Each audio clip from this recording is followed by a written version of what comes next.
Welcome back, everyone, to Clash Royale League Asia. We are here on week 4, day number 2, and this is a really exciting day, guys. I'm Paper Thin. With me is Ending Life, and this is the first day where we're mixing the groups. We're on to phase 2 ending. The group stage is over. Now all these teams have to square off against each other one last time. Yeah, well, this is going to be a long one last time because, we have a long phase 2 here with Group A and Group B going up against each other. And I'm so excited. You guys saw on Thursday what the matchups were going to be today. It's going to be an amazing day from the start of the match 1. And we have the 2 number 1 teams going up against each other to start the day off. Right. And when I say these teams are seeing each other for the last time, I mean that from now on, they will only play each other one more time. So, for example, today we're starting off with GameWith and Chaos Theory. This will be the last time they play each other and the only time they play each other this season. Okay. So every match counts, right? This is so important from here on out. Obviously, the group stage, very important as well. Now it's going to get really interesting. Group A versus Group B today to start. I can't wait. This is going to be really exciting stuff. I feel like with Group B, we've seen a lot more kind of uniqueness in their decks. They play around with a lot of different styles. They tend to prefer more cycle, it feels like, overall than Group A. But I'm curious to see how these two metas will match up against each other. Yeah, exactly. And just talking a little bit about the meta, Group B, they have a little bit more usage of the Expo and the Mortar as well. I think just because Benzer's there, because he's been the one to kind of bring out a lot more of the Expos and the Mortar decks during 1v1s.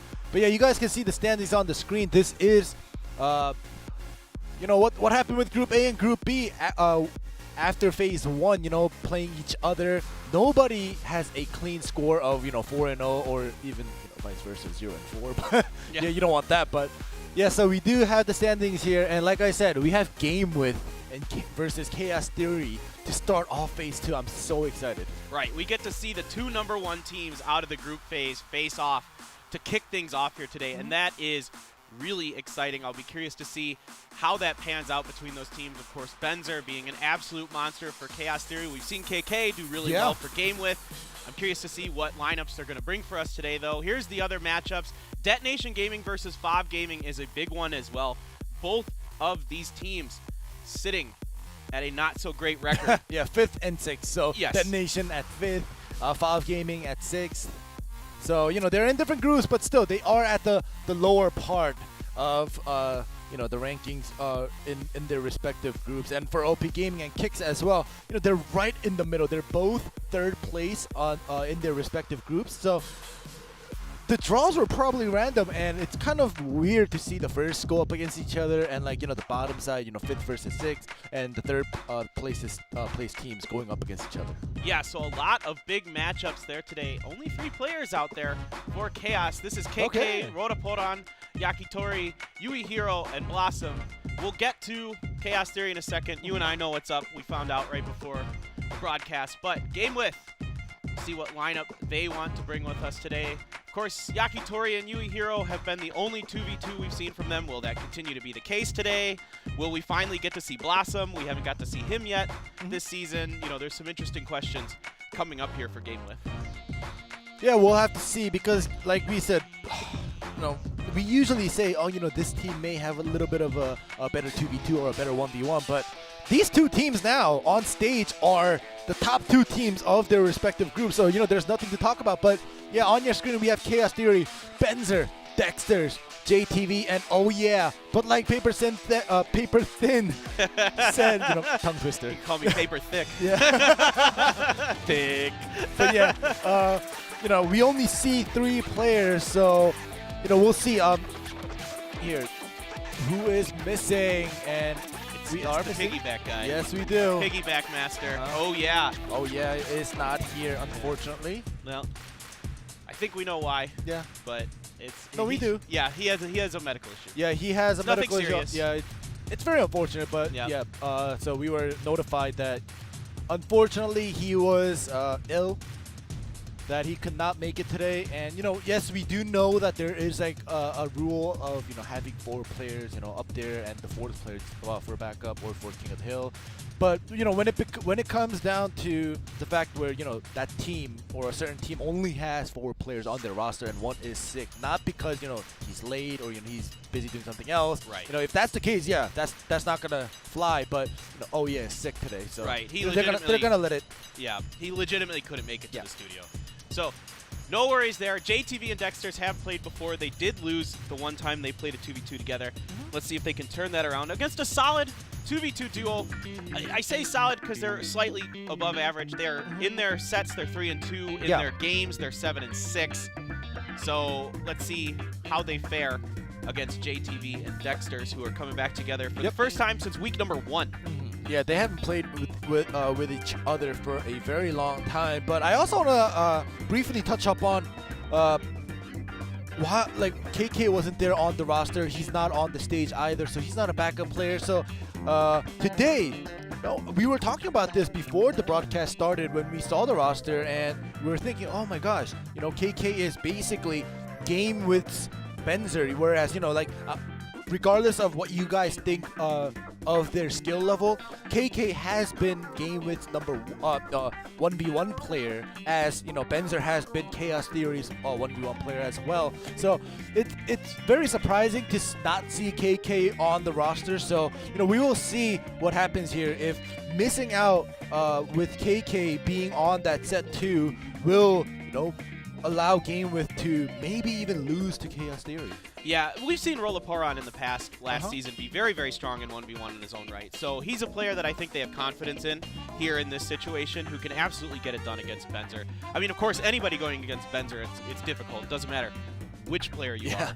The best of the best struggle against Benzer. But this is our 2v2. GameWith versus Chaos Theory. Yakitori and Yui Hiro against JTV and Dexters.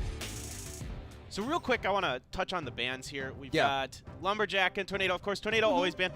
Lumberjack becoming more of a favorable ban, but then it just usually ends up getting replaced with Rage. So it's kind of a funky little one. But maybe you're interested in, I was just about to say, maybe doing some Royal Giant stuff, because the Lumberjack's a decent counter to the Royal Giant kind of thing. And usually we see Giant Skeleton paired with Royal Giant. All right. We do see the Giant Skeleton trying to work its way up, but the double Prince deck coming from Chaos Theory is not going to allow that. And as you say, the Royal Giant is there behind. And no buildings to divert its attention. Okay. So fireballs and snowballs, that's slowing up the shots there, and it gets a fair amount of damage done up on the top right. All right, that's definitely more than enough worth for that Royal Giant, especially on a 2v2 on the first push, where, you know, everybody's already, you know, prepared. Even with the double Prince decks on the side of Chaos Theory, they were unable to do so. Here we go, right on the bridge. Yep, they have a Prince down as well. Still no buildings being Oh my placed God, here. look at It's pushing the Royal Giant back, though. Great Prince placement here to divert the attention of that Royal Giant. The Giant Skeleton heavier and pushed it back.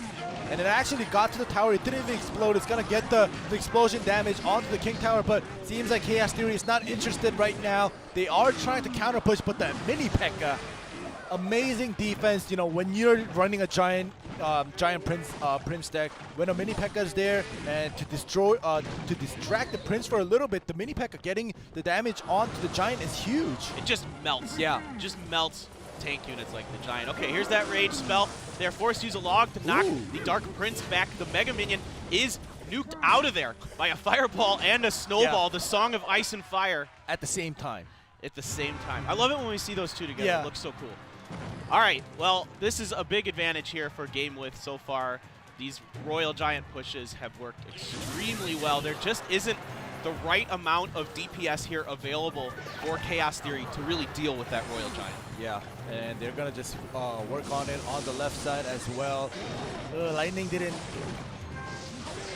work out that well. I guess they wanted to hit the Judas maybe with that, but it did not work out. The mini P.E.K.K.A. does get rid of the Giant. They are going to counter push on the right side. This is a great diversion here because of Giant Skeleton being put down on the left side. But it looks like all the answers, the Fireball and the Snowball, come through.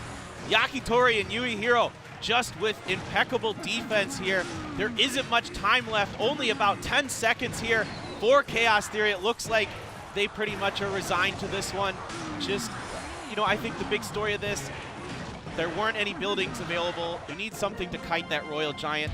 Instead, he has free reign onto the tower, even though you kind of kited it by placing that Prince that was and crazy. blocking it with the Giant Skeleton. But outside of that, I mean, the Prince is okay against the Royal Giant, but it's not as good as something like a mini P.E.K.K.A. Or, you know, any tower you bring is going to be much more effective as well. Exactly. You know, the Prince, the Dark Prince, they're both great against, you know, tanky units to help melt it down, but it's not going to actually melt it down. So if, for instance, for this game, you know, you have a Royal Giant walking through, especially with a Giant Skeleton in front of it, Royal Giant is bound to get at least 2 hits onto the tower if, you know, you don't have any buildings to distract it, like you say, and you only have a Prince down. That's not going to melt down either the Giant Skeleton or the Royal Giant. So, yeah, no building, the lack of building on the side of Chaos Theory, I think this time was a big issue here.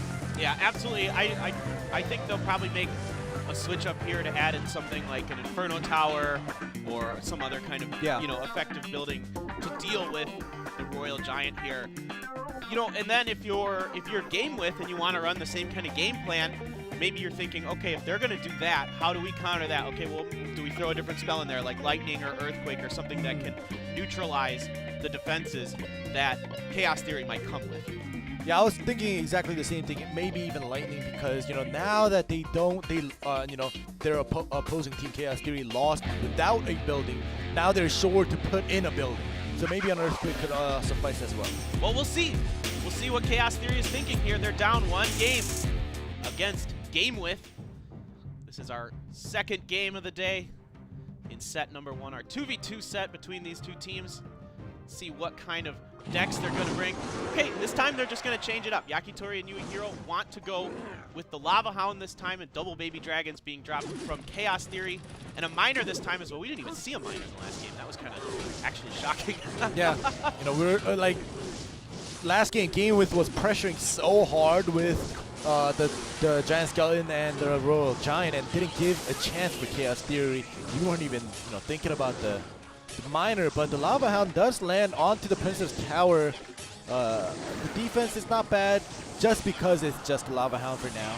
Yeah, the pups don't get super amount of damage. A Lava Hound of their own being countered here. Inferno Dragon immediately placed, but a Mega Minion and a Baby Dragon behind this.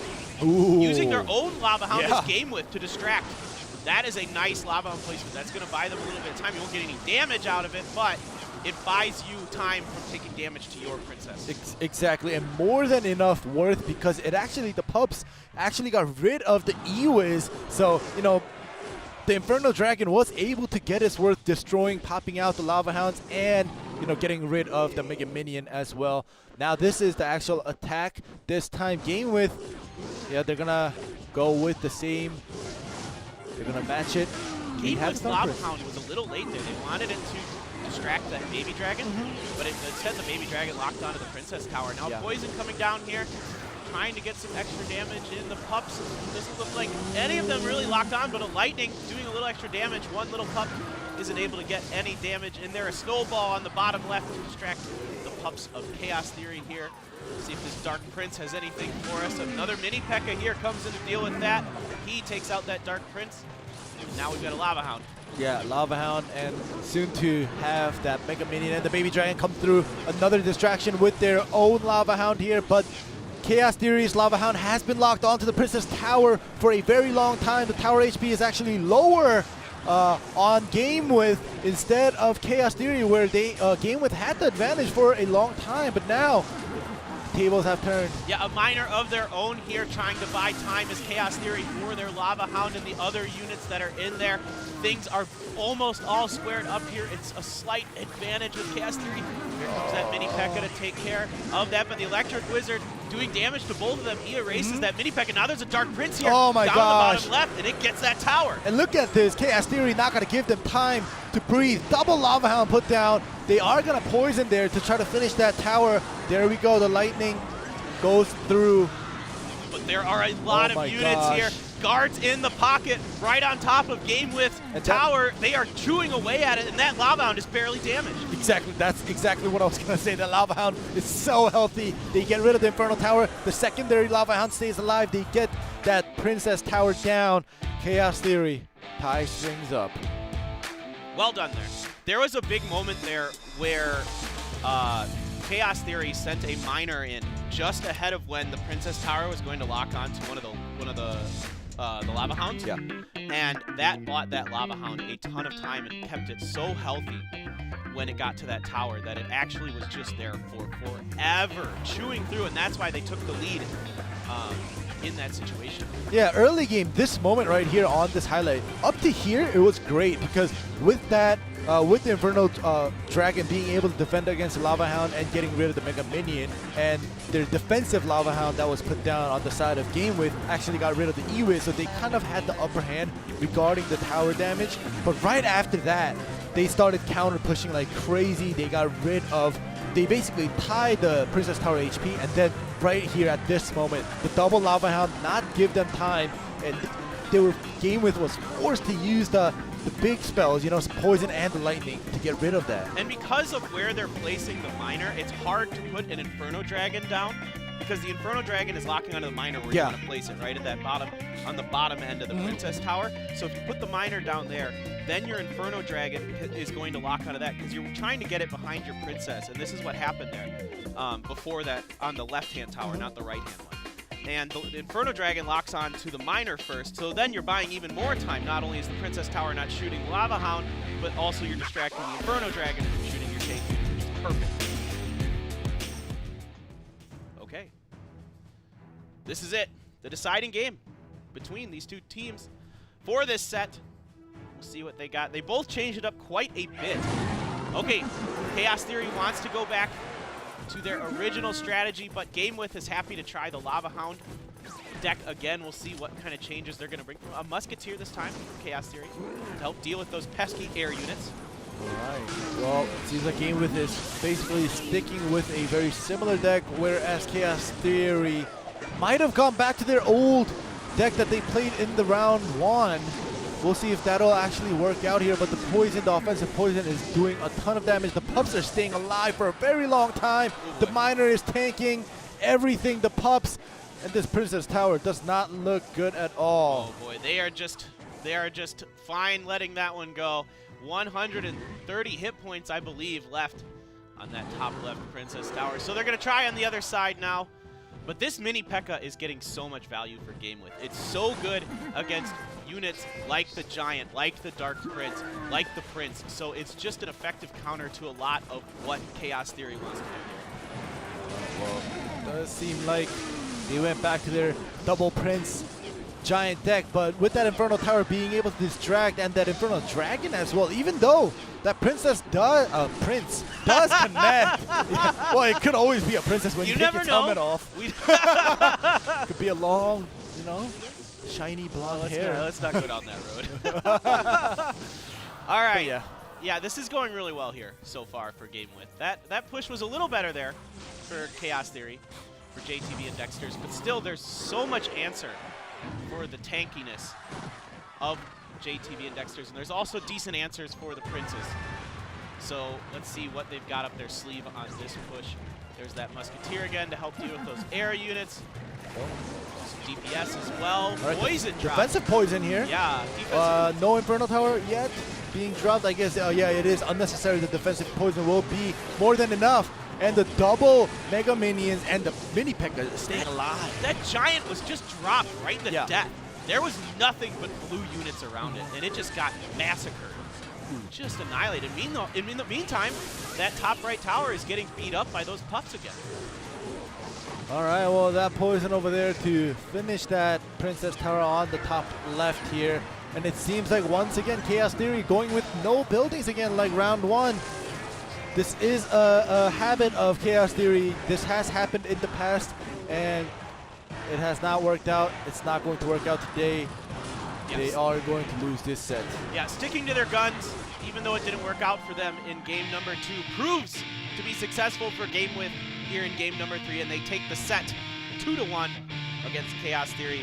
You know, it's just that set they brought, they have so many answers for the Princes and the Giants. Yeah. You have Mini P.E.K.K.A, you have guards, you know, Mega Minion, of course, you just pretty much see Mega Minion in everything. And then you got the Miner to buy you some time for your Lava Hound and other units to do damage. And just really well executed by GameWith. Yeah, GameWith basically prepared for all different kinds of situations, even having that Infernal Dragon and the Infernal Tower just in case, you know, they decided, Chaos Theory decided to bring a super heavy deck. But the Giant Double Prince deck with no buildings, yeah, it could be strong on offense, but there is basically nothing to actually stop big units.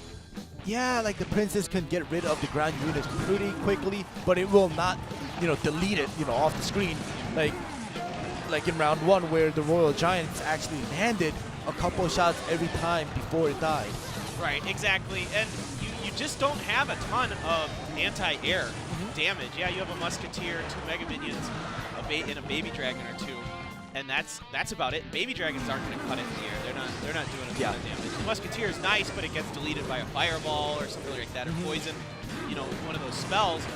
So that's not going to be a reliable answer for you. So you need to find some way to deal with these larger units, I think, in that composition. Yeah, maybe, I don't know, JTV might be missing. Oh yeah, right about now. Yakitori, Yui, Hero, they've been together. You know, they've been the duos for a very long time. It seems, it shows in their games how, you know, they communicate actually not that much, but they already know, you know, how they're going to play, what kind of style they are, you know, going to play in certain situations. You know, JTV and Dexter's, yeah, they're not bad, but I think JTV and Oh Yeah combination have worked out better. Yeah, they're 3-1 together. Yeah. They played really well together.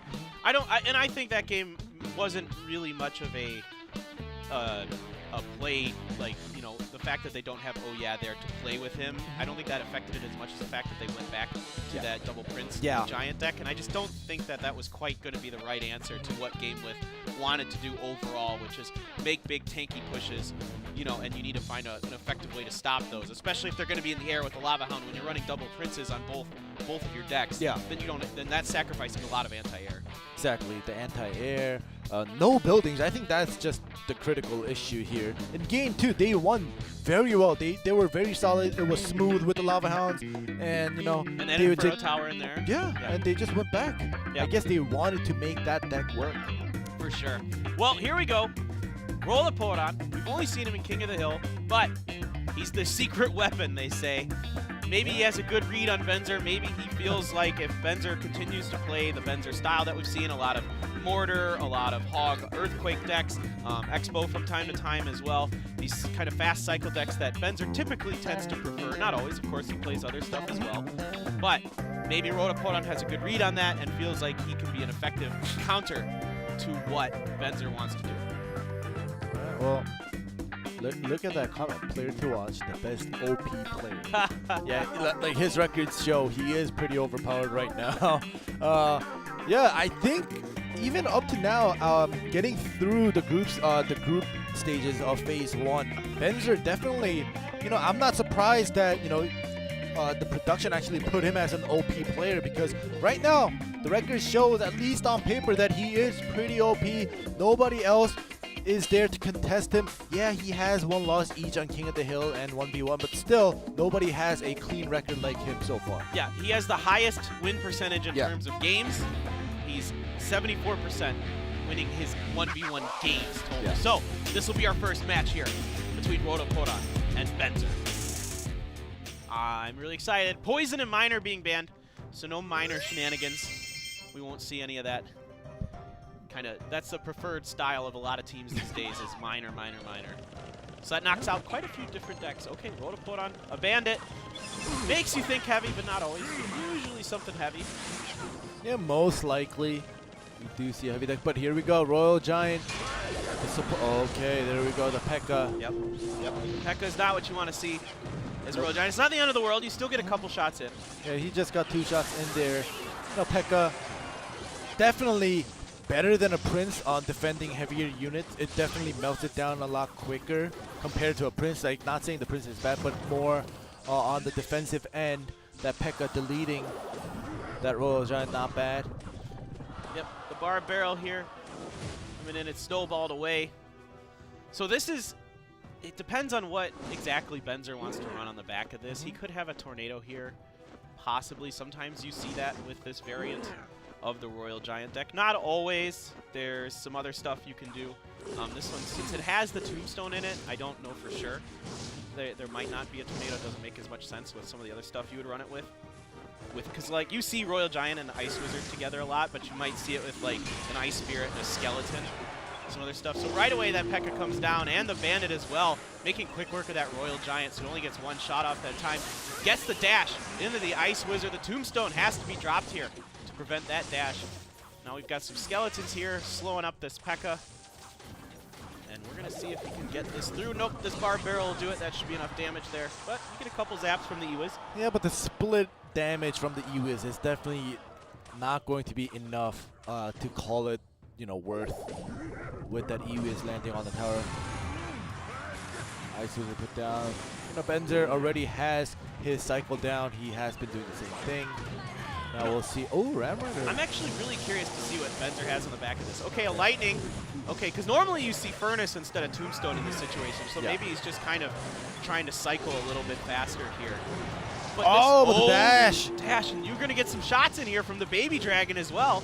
2, that's a fair amount of damage here, so things are evening up a little bit here for Royale. Now you're trying to make this big old P.E.K.K.A push work. Maybe you get a Ram Rider in here. You can cycle to it as well. Waiting for that Lightning to go down. Tombstone as well, distracting that Baby Dragon. But another Lightning from Royale cleans up a lot of those units. Still cannot get that P.E.K.K.A to connect. Yeah, you know, usually you're not going to get a P.E.K.K.A to connect to the tower. When the moment that the P.E.K.K.A connects to your Princess Tower, it's basically over, especially in a skill level like this here that we see. But we'll have to see, because that Royal Giant this time got deleted super fast with the P.E.K.K.A and the E-Wiz to kind of make it stutter. Yeah, it's a lot of damage there. P.E.K.K.A's a decent little counter. It's not the best, but it's pretty good. But the problem is this Ice Wizard is slowing this P.E.K.K.A up so much. It just, and along with the Tombstone, it just cannot get anywhere near this tower most of the time. So now we're getting another Royal Giant. There isn't much here, except now we get the P.E.K.K.A right away. Ram Rider, the snare, slows it up though. Great stuff there with that Ram Rider, keeping that Royal Giant from getting any shots in that time. Yeah, this time that was a great snare to keep it away from the Princess Tower. The first time around, the Royal Giant was able to connect to the Princess Tower, but this time the timing was perfect, the placement was perfect. Now he's just gonna, Benzer is still busy cycling through, and this time it will land one shot. One shot. The Ram Rider not able to get out in time to get the snare down. That time the cycle just wasn't there. So see how he decides to play this here. Bar Barrel comes in ahead of his Baby Dragon, just here to try to clean up as many of those skeletons from that Tombstone as they can. E-Wiz comes down here. P.E.K.K.A as well. There's the tornado. There it is. Good tornado here to get that Royal Giant. Get those units away from it. It is so weak. The Lightning does it. Okay. Yeah. That tornado. I thought he had a tornado, and then I kind of questioned myself. Like, well, he's got a Tombstone. Yeah. Nope, he's got the tornado. That tornado guarantee you that finish. Perfect, yeah. He definitely saved that up to kind of, you know, make the game-winning play at the end, because he knew the chip damage, or I shouldn't say chip because, you know, Royal Giant cannons hurt, but yeah, the chip damage coming in from the Royal Giant. Benzer had that cycle down. It was perfect. He knew what he was doing. He liked the fact that every time he put down the Royal Giant, other than like maybe once or twice where the Ram Rider got good snares, he was always getting 1 to 2 shots onto the Princess Tower. So Benzer knew that if he continued and kept that cycle that he was going on with, nearly at the end, with the tornado, he knew he could have finished it off. Right, and it's hard to get the timing with the Ram Rider to get that snare to prevent the Royal Giant from getting to there, because you need the P.E.K.K.A there as well to do the extra damage to make that snare worth it. So the timing on that is tricky, and Benzer has a lot more flexibility to play around that, because if he sees the Ram Rider, he'd be like, okay, I don't need to play the Royal Giant quite yet, or I can throw the Bar Barrel in front of it so that the Ram Rider snares that instead. So he has some options to deal with that. Exactly. Right now, Benzer forcing his opponent, Rollaporon, to call on that timeout. Even though GameWith is in the lead by getting that first set of this match 31, they want to try to finish this off before they go to King of the Hills. So we'll see if Rollaporon is enough to beat the OP character, Benzer. He is so good. I mean, this is just crazy. That puts him up to 6-1, I think. Yes. Well, not yet. Not Okay. yet. Is it That's 5-1? that's for sets. If he wins, yeah, he'd be 5-1. Okay. I was gonna go for games here. Okay. In 1v1 games, that puts him up to like something insane, like 15-5 or something like that. It's just, he's just absolutely dismantling people this season. We'll see if he can do it again. Rollaporon is no slouch. He has been a very strong 1v1 player in the past here in Clash Royale League Asia. Season 1, he had a positive win-loss record and a pretty decent one on top of that. So it's not like he's incapable of taking this from Benzer here. But Benzer looks so good right now. And everything this guy does just seems to work. Everything he brings just seems to be the right choice, and he plays it so well. Let's see how he does here in game number 2.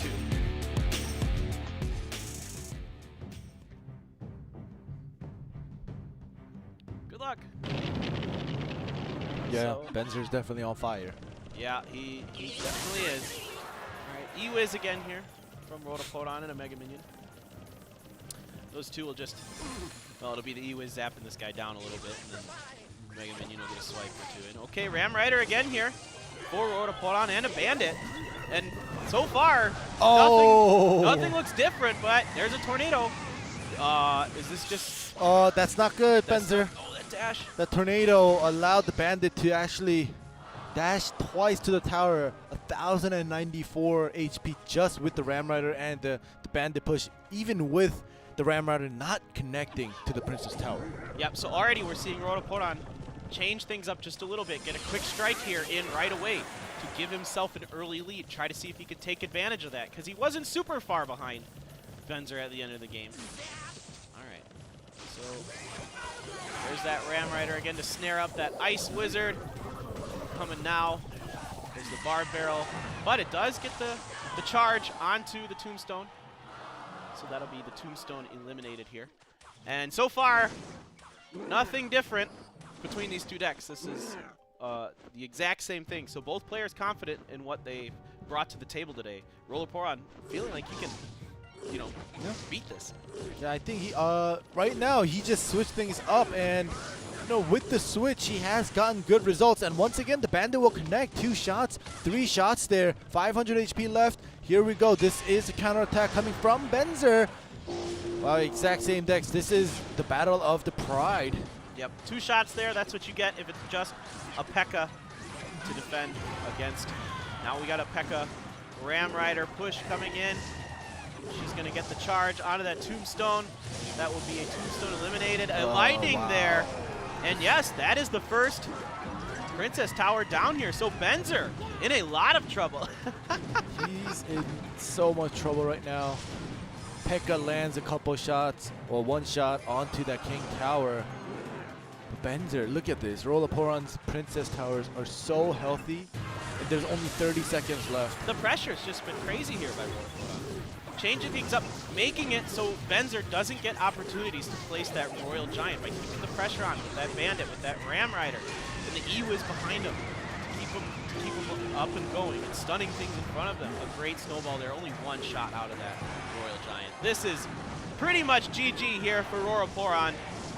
Great adjustment here, and I think that's a really impressive thing to do. When you lose to a deck and then you come against the exact same thing, and you beat it the second time around, that's impressive. Yeah, that is definitely impressive. And you know, we were talking about how the game won, even though Rollaporon lost. He wasn't far behind. It wasn't like he got out deck picks, or you know, Benzer just basically in game 1. Benzer was able to outplay him in a way.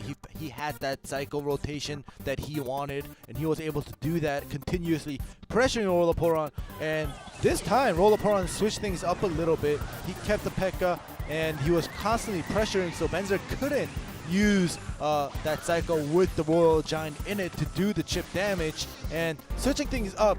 Basically, because game 1 was so close, Rollaporon just figured out what different cycle that he should do, and he probably thought, okay, if I change the cycle up a little bit and do a little bit more pressuring play, he could come out on top, and it actually is exactly what happened. Yeah, and I think the thing that I noticed the biggest difference was that he was using the Ram Rider at the bridge to take out the Tombstone, right? It's because the problem with P.E.K.K.A. is he can get kited from all over the place. Like I always you always say these units are dumb. Yeah. P.E.K.K.A. and Mega Knight are dumb. Yeah. They will go forever to find a unit to kill. They are just so bloodthirsty.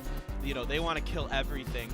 But, you know, so that Tombstone buys you a lot of time, and other units like that that can just make the P.E.K.K.A. dumb, and then the bunch of skeletons pop out on top of it, and they do some damage to the P.E.K.K.A. But if you have the Ram Rider in front to kind of neutralize, then it forces you to put a lot of defense to deal with that P.E.K.K.A., and the P.E.K.K.A. gets dangerously close. Exactly, and it does get close, and we can't not mention it. The tornado, the first tornado that Benzer did, allowing that first bandit to do 2 dashes, was a huge, I don't want to call it a mistake, but a huge part in why Benzer lost this game so easily, because without 2 dashes connecting, he even threw down that bar barrel there too with that tornado to kind of take the attention off from the bandit that dashed in, but you know, it backfired on him. He was able to get 2 dashes, and the second Ram Rider bandit push coming from Rollaporon also got a dash and 3 hits. So the bandit plays coming from Rollaporon is definitely a big no-no according to Benzer here. Like, nope. Yeah. And I mean, he might have got a little unlucky with that tornado, where had the Princess Tower locked onto the bandit, instead the bandit might not have gotten that extra dash. Yeah. But here we go, the deciding game of set number 2, Rollaporon versus Benzer. Benzer took game number 1, Rollaporon took game number 2. They were the exact same decks both times. This is definitely not the exact same deck. Those are Spear Goblins. Yep, and that's also bats. Yep, so we get to see something different. Hog Rider. All right, we're gonna go quick. And I always say this, when you have barbs down for, you know, Hog Riders, you don't want the Hog Riders to even get 1 hit. You know, you place it right, you place the barbs down right, the Hog Rider will not get a single hit on that Princess Tower unless, you know, there's like a snowball to follow up with it, or a fireball. But, you know, situations like just now where it was just the Hog Rider versus the barbs, you're supposed to place it where, you know, the Hog Rider is unable to get a single hit. But Luke, Royal Hogs. So this is the Royal Hogs Barbarians deck. Just trying to kind of spam your opponent so they have too many different things going on to deal with. You've got, you know, like Royal Hogs and Barbarians in 2 different lanes. Flying Machine here as well, kind of acting as your DPS a little bit to protect those units and protect your Princess Towers themselves. And a Bandit. Yeah, he wants to put that bandit in. He's like, all right, it worked out very well. Keep that in there. Like you said, you know, the barbs, the Royal Hogs doing the split when he wants to. It's just a nuisance for your opponent. And this time, that Barbarian was successfully put down, and it did not allow the Hog Rider to get a single hit. So this is a successful defense coming from Rollaporon, trying to do a counter push. Yep. Flying Machine is going to die out one of though. those Barbarians. Nope. The Archer's just enough damage there to deal with all of that. Now you got the Hog Rider coming in. Skeletons here. Usually you see a Musketeer actually in this slot in Rollaporon's deck instead of Skeletons. Yeah. But he wants a little bit of a faster cycle here, I think, just to probably help deal with the fact that Benzer himself will have, you know, a fast cycle user. So the Royal Hogs and the Bats come down. The Inferno Tower, not the best answer for that, but the Ice Golem well placed so that the Bats lock onto it and get eliminated by his death damage. And this will be the end of those Royal Hogs as well. So very good defense there. You know, the Inferno Tower, like you say, it's not the best, but it's still good enough to, you know, distract the Royal Hog so it does not land any hits. But this time, even with the Giant Snowball, the Royal Hog's not going to, not the Royal Hog, Hog Rider's not going to do anything. But this time, the split of the Royal Hogs, this is going to start causing problems for Benzer. Oh boy, both these the Bats. Lanes, the Bats, and on the top left, the Bats do clean up. But now this Bandit gets in there. He does not get another step forward, though, because of that Archer. The Bats are just chewing through. these Barbarians, but that top right push, pretty effective there for Roraporan. Yeah, but both of these players are playing phenomenal right now. You know, even with all these splits coming through with the Rollhogs kind of going both lanes in terms of Roraporan, Benzer is doing a great job defending, and he is still trying to look for opportunities to send his Hog Rider. But Roraporan is answering perfectly with his Barbarians. So they're going back and forth, crazy attacks, crazy offense, crazy defense. Princess Tower HP tells you that it's already overtime, and they're both at 1900 HP, 1800 HP. That's just crazy. Yeah, we'll see if this one ends up going the distance all the way to the end. Both players playing so well here. The Bandit being dropped a lot by Roraporan because he's afraid of that Hog Rider, and he wants to get that dash damage down onto that Hog as soon as possible. Here comes the Hog Rider. There's a Flying Machine. Earthquake as well here. The last piece of the puzzle for Benzer. A little bit of a slight variation on the Earthquake deck because you have the Spear Goblins in there, which you don't normally see. Usually you see like a Barb Barrel or something like that in that slot. But I still like the fact that Benzer brought Earthquake, even though it's not as viable in this round. But to look at the Royal Hogs connect, but if Roraporan had one building to distract the Hog Rider, I think Benzer brought that Earthquake so he can kind of cycle through it a little bit more to do the damage onto the Princess Tower. But he hasn't used it too much because, you know, there's no buildings being put down. So it's very unfortunate. With the Earthquake Hog, I think Benzer could have done a lot more damage by now. Yeah, and on top of that, two of the units you've sometimes got trying to defend against the Hog are the Bats and the Flying Machine, and those aren't going to take any damage from the Earthquake. Turns out Earthquakes don't work in the air. All right, well, this time, actually, this might be a chance because the bars were already put down with the split, but still, no hits with the Bandits and the Flying Machine. This is a big push here on the left. Does Benzer have enough to defend this? The Fireball comes in, deals with the archers. Oh, no. There is one Hog who goes over the left. That's not a ton of damage, but it's but the a Flying little Machine. bit. But the Flying Machine does not lock on just in time. But there's not enough here. Yes, and Roraporan does it. What a performance by him. Yeah. He is not, in fact, a performance himself. He performed very well. And he takes down Benzer, the most OP player, as our little infographic told us, in the league. But Roraporan, like I said, this guy is very, very good. He is no slouch, and he has been very good in the past, and I think it's a strong, you know, backup member for GameWith to have in situations like this where they need to call upon him to take over the 1v1 role when he needs to, and is very capable. Yeah, remember the commentary when he came out, the caption that was put on it, the secret weapon. So just because he's the fourth player, you know, on the bench, just waiting to play maybe King of the Hill or something like that, does not mean he lacks the skill. So that was amazing play by both Benzer and Roraporan, but he does come out on top. Great stuff between those two teams, but GameWith does take it, and they go to 5-1. Next up, we have Detonation Gaming and OP.GAMING, guys. Stay tuned. We will be back shortly with more Clash Royale League Asia.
Welcome back, everyone, to Clash Royale League Asia.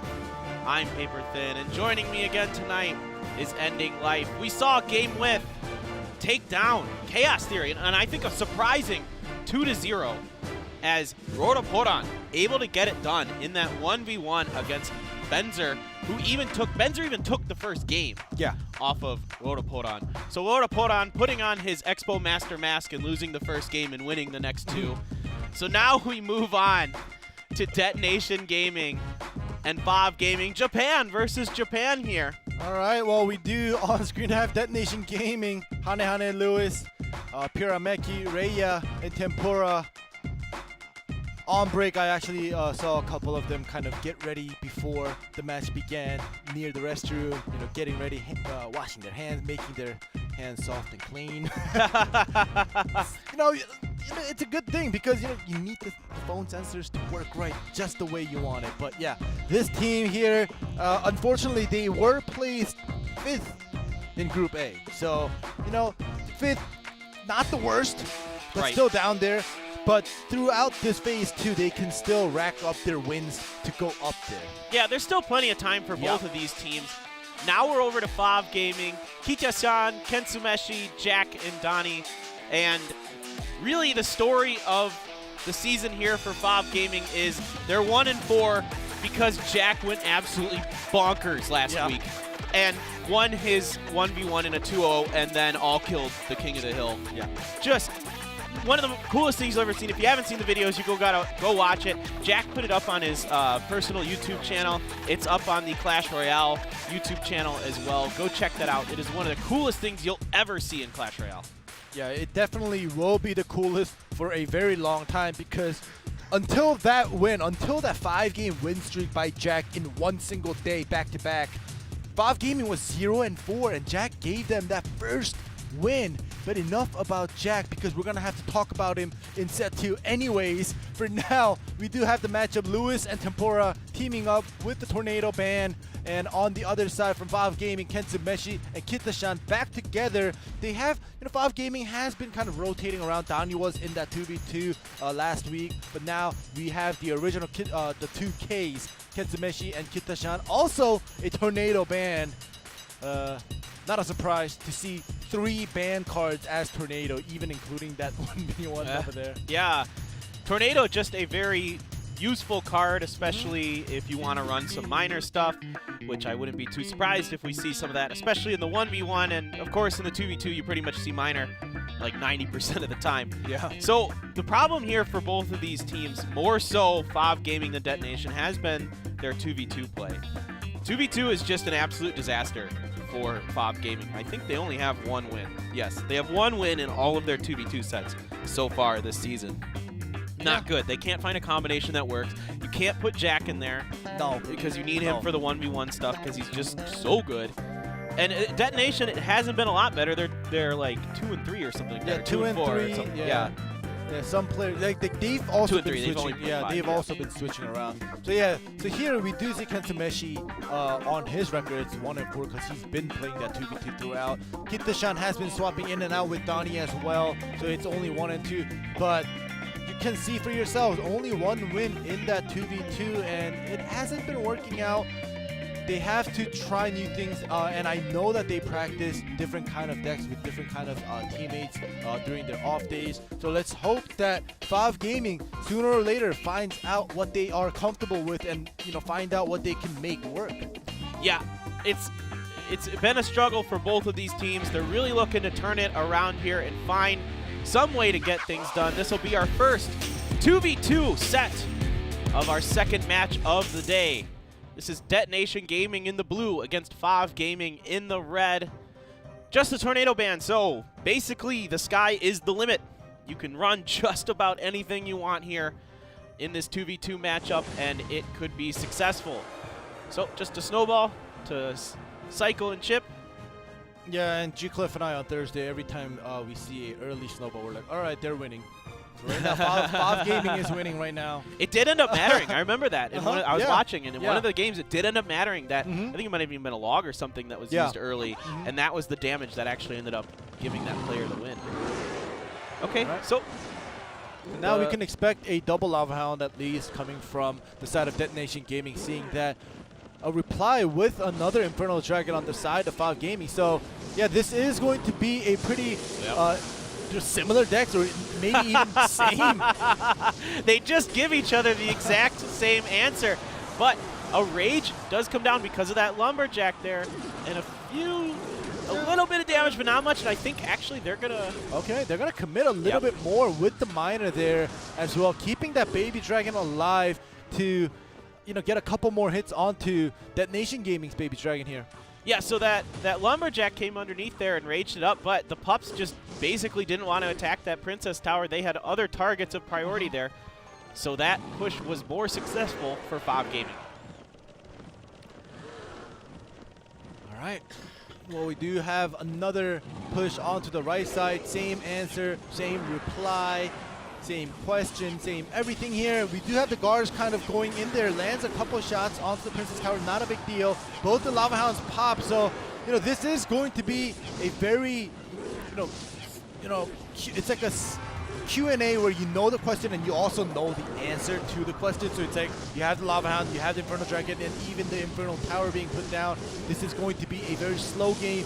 Might even go down to the clock as well if it keeps going this way. Yeah, absolutely. I mean, the biggest differences we've seen so far is that Detonation has an Inferno Tower and Five Gaming has a Miner. Those are basically the two biggest differences between these decks. Yes, there is a Bar Barrel there for Lewis of Detonation Gaming, but that is not as important, I'd say, as those other two units. So now they're just going to try to split push these lanes. There's a Dark Prince for Detonation Gaming. They're trying to make this, a Bomb Tower though here.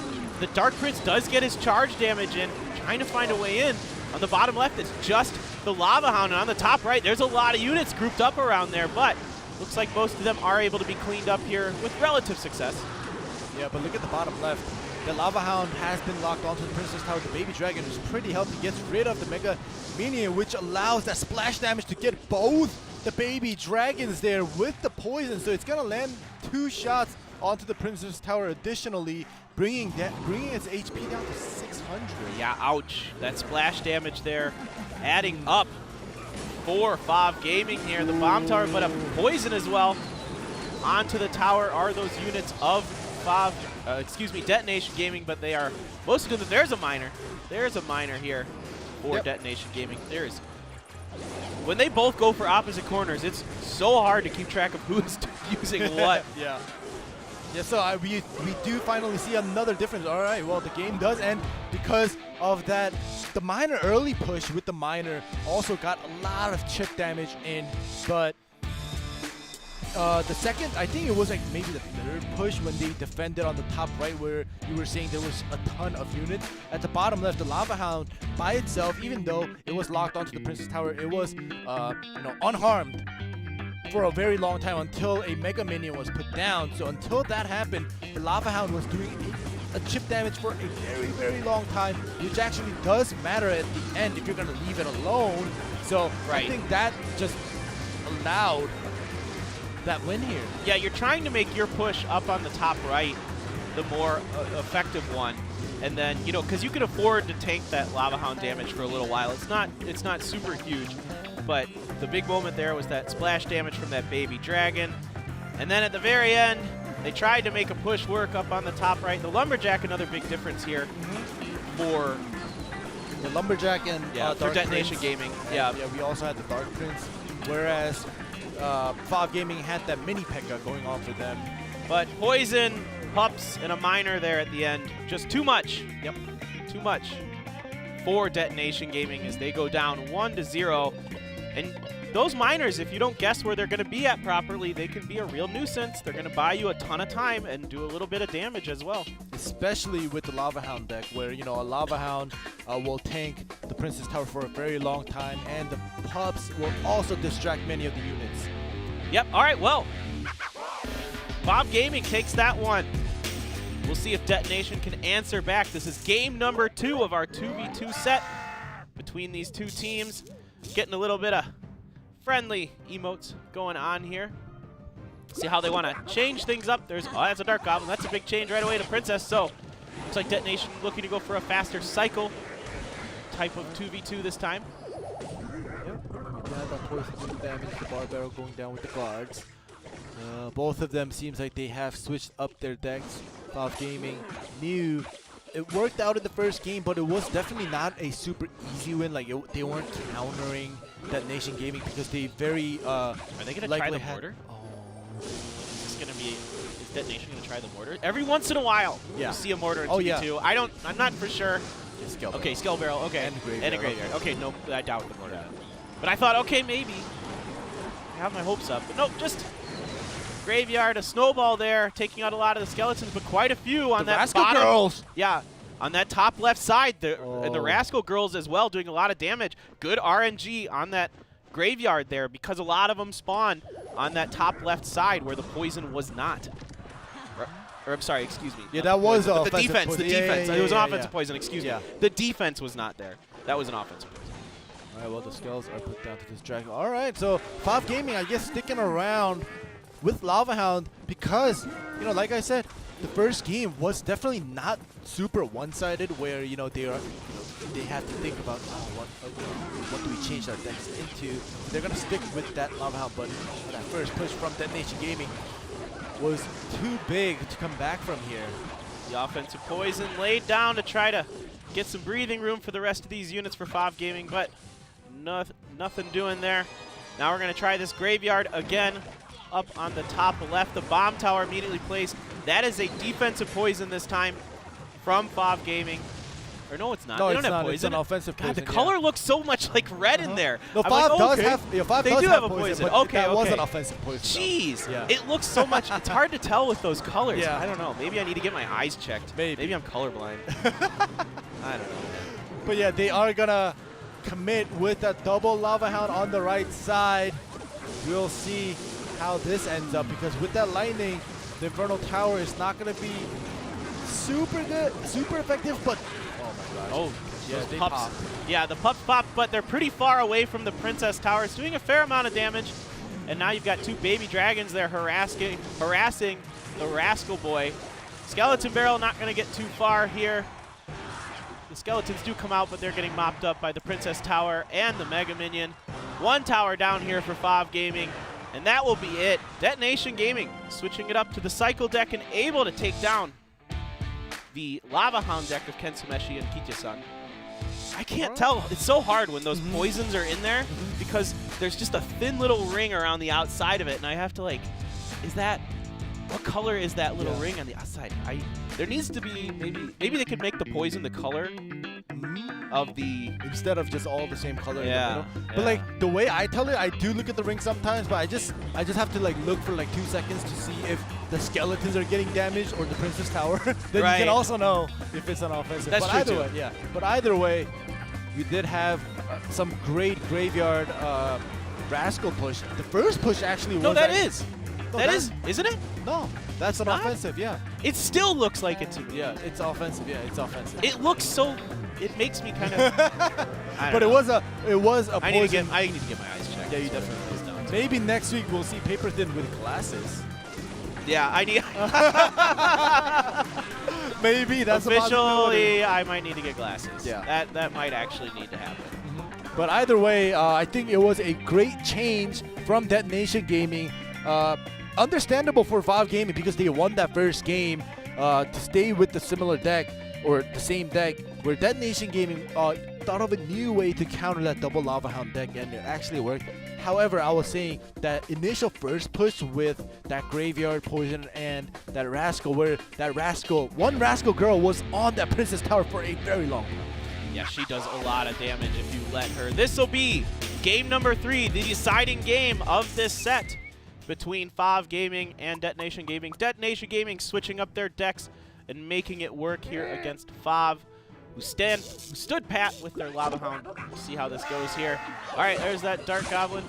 He gets swiped by the Mega Minion. Gets a few shots in, though. Okay, so both teams so far look like they're content to try what they did in game number 2. right. Well, Valve Gaming definitely sticking with that, and seeing the Princess and the Rascal and the Dark Prince. Seems like Detonation Gaming is sticking around with the same deck as well. This time, Valve Gaming added a Valkyrie in there just in case. A little bit more, you know. Well, it gives you, unit. yeah, it gives you some usefulness against, like, if they're running Rascals again, you can drop it between the Rascal Boy and the Rascal Girls and deal with them pretty quick. It gives you usefulness against this, against the Graveyard, right? Because of the AoE damage she does is very effective against those skeletons. I mean, the Bomb Tower and the Guards, plenty there for them this time. Let's go. But the Valkyrie's a nice little twist onto that. They're going to answer with that Lava Hound on the same side. Valve Gaming, I think it's just all about the Lava Hound and the Miner, depending on the Miner connecting, while the Lava Hound tanks the Princess Tower. Yep. And there's that Inferno Tower here. You got the Rascal Girls. They're fighting with the Lava Hound, a Dark Goblin in the back there as well. There's that poison to deal with the Dark Goblin and the Inferno Tower. So a little bit of damage, but most of it coming from the poison there from Valve Gaming. And not too much of a back and forth damage dealing here from either side. They are trying. Ooh, freeze this time. Freeze this time. Much different. Oh my goodness, the skeletons are doing so much damage. Nice change up here from Detonation Gaming, allowing them to get a lot of extra damage onto that tower because of that freeze, and great defense here, just chewing through those pups. Absolutely, when you've got 4 Rascal Girls back there, they do a lot of damage, but they lose pretty hard to a log. Yeah. Oh, 4 Rascal Girls, 1 log. Oh, sad day for them. All right, another big push here for Valve Gaming. They're trying to get through a poison down here to try to deal with that Princess and the Inferno Tower. The Dark Goblin is allowed to chew through stuff this time, though, because the poison does not go down onto him. All right, so there we go. The Zap coming through as well to get rid of the Dark Goblin in the back. The Snowball, the Miner will be connecting. 2 baby dragons are very healthy right now, so they're going to keep everybody else busy until that lightning comes down as well. Oh, they were just able to get that skeleton barrel down in time to distract those baby dragons from the Rascals, who are able to clean up the baby dragons. But a Lava Hound is placed right away here. Bye-bye, Rascal Girls. Here comes a Dark Prince to try to distract this baby dragon while the Dark Goblin goes to work here. The pups are getting eviscerated by 2 different Dark Goblins. That's a lot of Dark Goblin. But if a log comes through, then that will not be a lot of Dark Goblin. All right, so well, that initial Dark Goblin that was placed in the back is still alive. And, you know, this time definitely a defensive poison. My eyes do not deceive me. Yeah, that one was a defensive poison. That Graveyard did not do much here with the guards and the Mega Minion plus that defensive poison, but that Miner also getting distracted by the Rascal Boy. Yeah, if you place that Dark Prince and those Rascal Boys behind your Princess Tower, not much is getting through there. Log to clean up the Dark Goblin. That's an offensive poison this time around. Snowball, poison, the Scale Barrel, and the Graveyard Skeletons landing a couple of shots. They did roughly do around 500 to 600 damage, including the poison damage as well. So not a bad attack, but now this initial attack might... Look at this Dark Goblin placement. It's just outside of that poison. That's a big deal, but a Miner on the top right corner. Barb Barrel, Force Beast, and the defensive freeze here buys just enough time here for Detonation Gaming as they're trying to get... Oh, the lightning cycled into it. They just couldn't get to it in time. Trying to find a way to get to a poison in a Graveyard again. Yeah. Or anything in a poison to get a little extra damage, but the cycle, just in time there. That is it. Valve Gaming takes set number 1 here. That was pretty close in all 3 sets, to be honest. You know, they were in game 1 and game 2, they went back and forth, you know. First game, won by Valve, and then Detonation Gaming adapted. They took game 2, and then in game 3, Valve, you know, figured out another way to approach this, even with the same deck with the double Lava Hound. They switched up a little, 1 or 2 cards there in their lineup, and they were able to come out on top.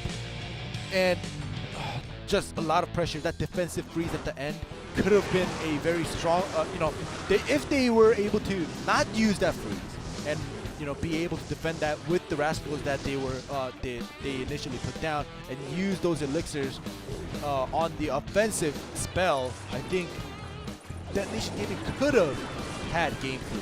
Yeah, I like the idea of the freeze there to try to mix things up. Yeah. And the problem with freeze becomes, I mean, they did a significant amount of damage with it, and they, with the one time they were able to get it off offensively, but it's basically a one-trick pony, and then your opponents know it's coming and are, for the most part, able to play around it. So you need to do enough damage to a tower that you can then spell damage it down. But at that point, if you're Detonation Gaming, all you've got is, snowballs. Yeah. And I think maybe they had one poison in there as well.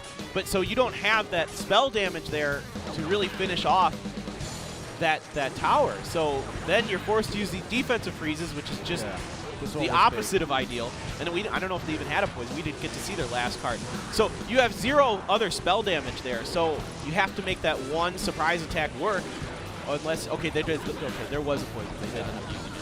So you got to make that poison work the rest of the time, and they hadn't even used it, so there's no chip damage. Yeah, there's no chip damage. That defensive freeze taking away their elixir, basically, because OP.GAMING had 419. So 2 spells used on that tower could have also given Detonation Gaming a win, but like we saw, they were forced, they were pressured to use the defensive freeze to put down 2 rascals to defend, and make OP.GAMING forcing Detonation to use all their elixirs on defense is why OP.GAMING had the room to save up for that lightning. Right. All right, well, that'll do it for our 2v2 match. Yep. Good stuff here. Fav, now you've got Rhea going up against the man himself, Jack. Can Jack shock us once again with another 2-0 performance? Possibly. Rhea's not bad. He's got a win.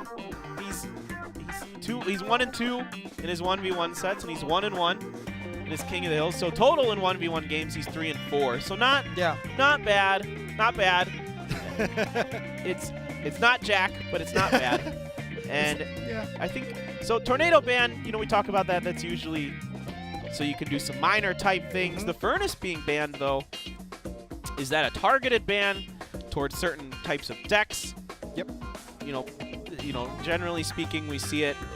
Recently, we've seen it with, of course, Royal Giant, and occasionally you see it with like a few other variants. We'll see what they have in store for us here. This is Jack versus Rhea, the first game of set number 2. OP.GAMING took set number 1. So if Jack can defeat Rhea here, that'll give them the match victory. Both players right out the gate with those miners. Yeah. I saw the moment that the miners they crisscrossed paths, Jack had to face. Ooh. It was like ooh at the same time. Guards here for Rhea. All right, well, I'm excited to see this matchup. See what Jack and Rhea. Jack just cycling a snowball there so he doesn't leak elixir. A bowler here for Rhea. So generally speaking, when you see a bowler, most of the time it's with graveyard. At least I mean there's a few other bowler decks. Yeah. This is interesting. Earthquake in the past, so this might be something a little bit of a change up here. We'll see. Well, exactly. Earthquake could have been replaced for that bowler graveyard deck. Yeah. Because it did come out recently, so. Yeah, we'll see. We'll see how he plans on using this. This is already pretty interesting stuff here from Rhea. I mean, there's another bowler deck that floats out there, but that has Furnace in it and Rascals and like a mirror. So it's kind of weird, and I don't think that's what's happening here. We haven't seen a mirror. Yeah, we haven't seen a mirror rocket, and I don't think you're going to see that. That wouldn't make any sense. Yeah. We haven't seen a mirror period yet. No, it's so rare. We've seen wall breakers, and I think that would have been the last card that I thought I would see here, and now we just have to see mirror. Yeah, yeah. Well, and the card that is not meant. Oh yeah. Don't. That's out there. Like the E-barbs. Yeah. No, nobody talks about it. I'm not even sure they're in this game. All right, and the Inferno Tower here up on the top for Jack. So, all right, an Earthquake gonna get rid of that Inferno Tower for Rhea, and quite a bit of damage there on that top left tower of Jack's. And so far, Rhea content to just throw these bowlers down to deal with these rascals. The bats come down as well. He's going to snowball those away. Okay, there's that minor poison combo. on the bottom left. Unfortunately, the miner is busy focusing on the guard, so only the poison will do it. But there we go. A giant bowler deck with Earthquake. I have, okay, it's been a while. Yeah. It's been a long time, but I've seen this. All right, the bowler actually locks right onto that Princess Tower. Is going to get a lot of rolls there. I think that's already the 4th. Oh my gosh. And that's the 5th. Oh my gosh, ton of damage coming from Rhea. So much damage there from those bowlers. All right, so another miner poison on the bottom right. A couple of the guards do come down to help clean up that miner. The Mega Minion there as well. So now another miner here on the top left, trying to get some extra damage in. The Barbarian Barrel and an Earthquake on top of all of this here. Quite a bit of damage up to that top left Princess Tower of Jack. So Rhea really giving quite a curveball here to Jack. And so far, so good. Yeah, definitely good. When you have the Earthquake, you are praying that your opponent has a building so you can constantly cycle through with the Earthquake, doing the damage to the Princess Tower as well as the building that's put down. This time Jack will send the miner the other way, but look at the top left. The giant bowler push coming through. The Infernal Tower, great defense here. There's but the that Earthquake. Oh, this is just about it. He needs to distract the bowler, but they don't land in time. The bowler. Giant deck. Taking it down for Rhea in game number 1. All right, well, the Miner Poison deck that Jack used, he has used it many times in the past, and it has worked out for him, obviously. But the giant bowler deck and just constantly sending the bowler and everything else is just to defend. And the Earthquake, I think that was critical with Jack having a building down, regardless of whether it be an Infernal Tower or Bomb Tower or anything. We've been seeing Earthquake paired up with the Giant a couple times recently. Like we saw Mikan Booya do it the other day. There's been a few other times.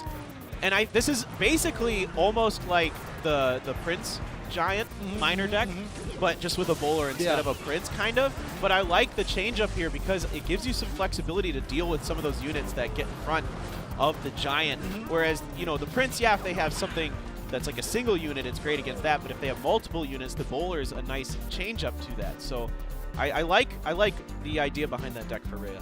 Yeah, definitely a good choice of deck here for Rhea to constantly be able to defend and just smoothly transition into offensive attacks, especially with the Earthquake there.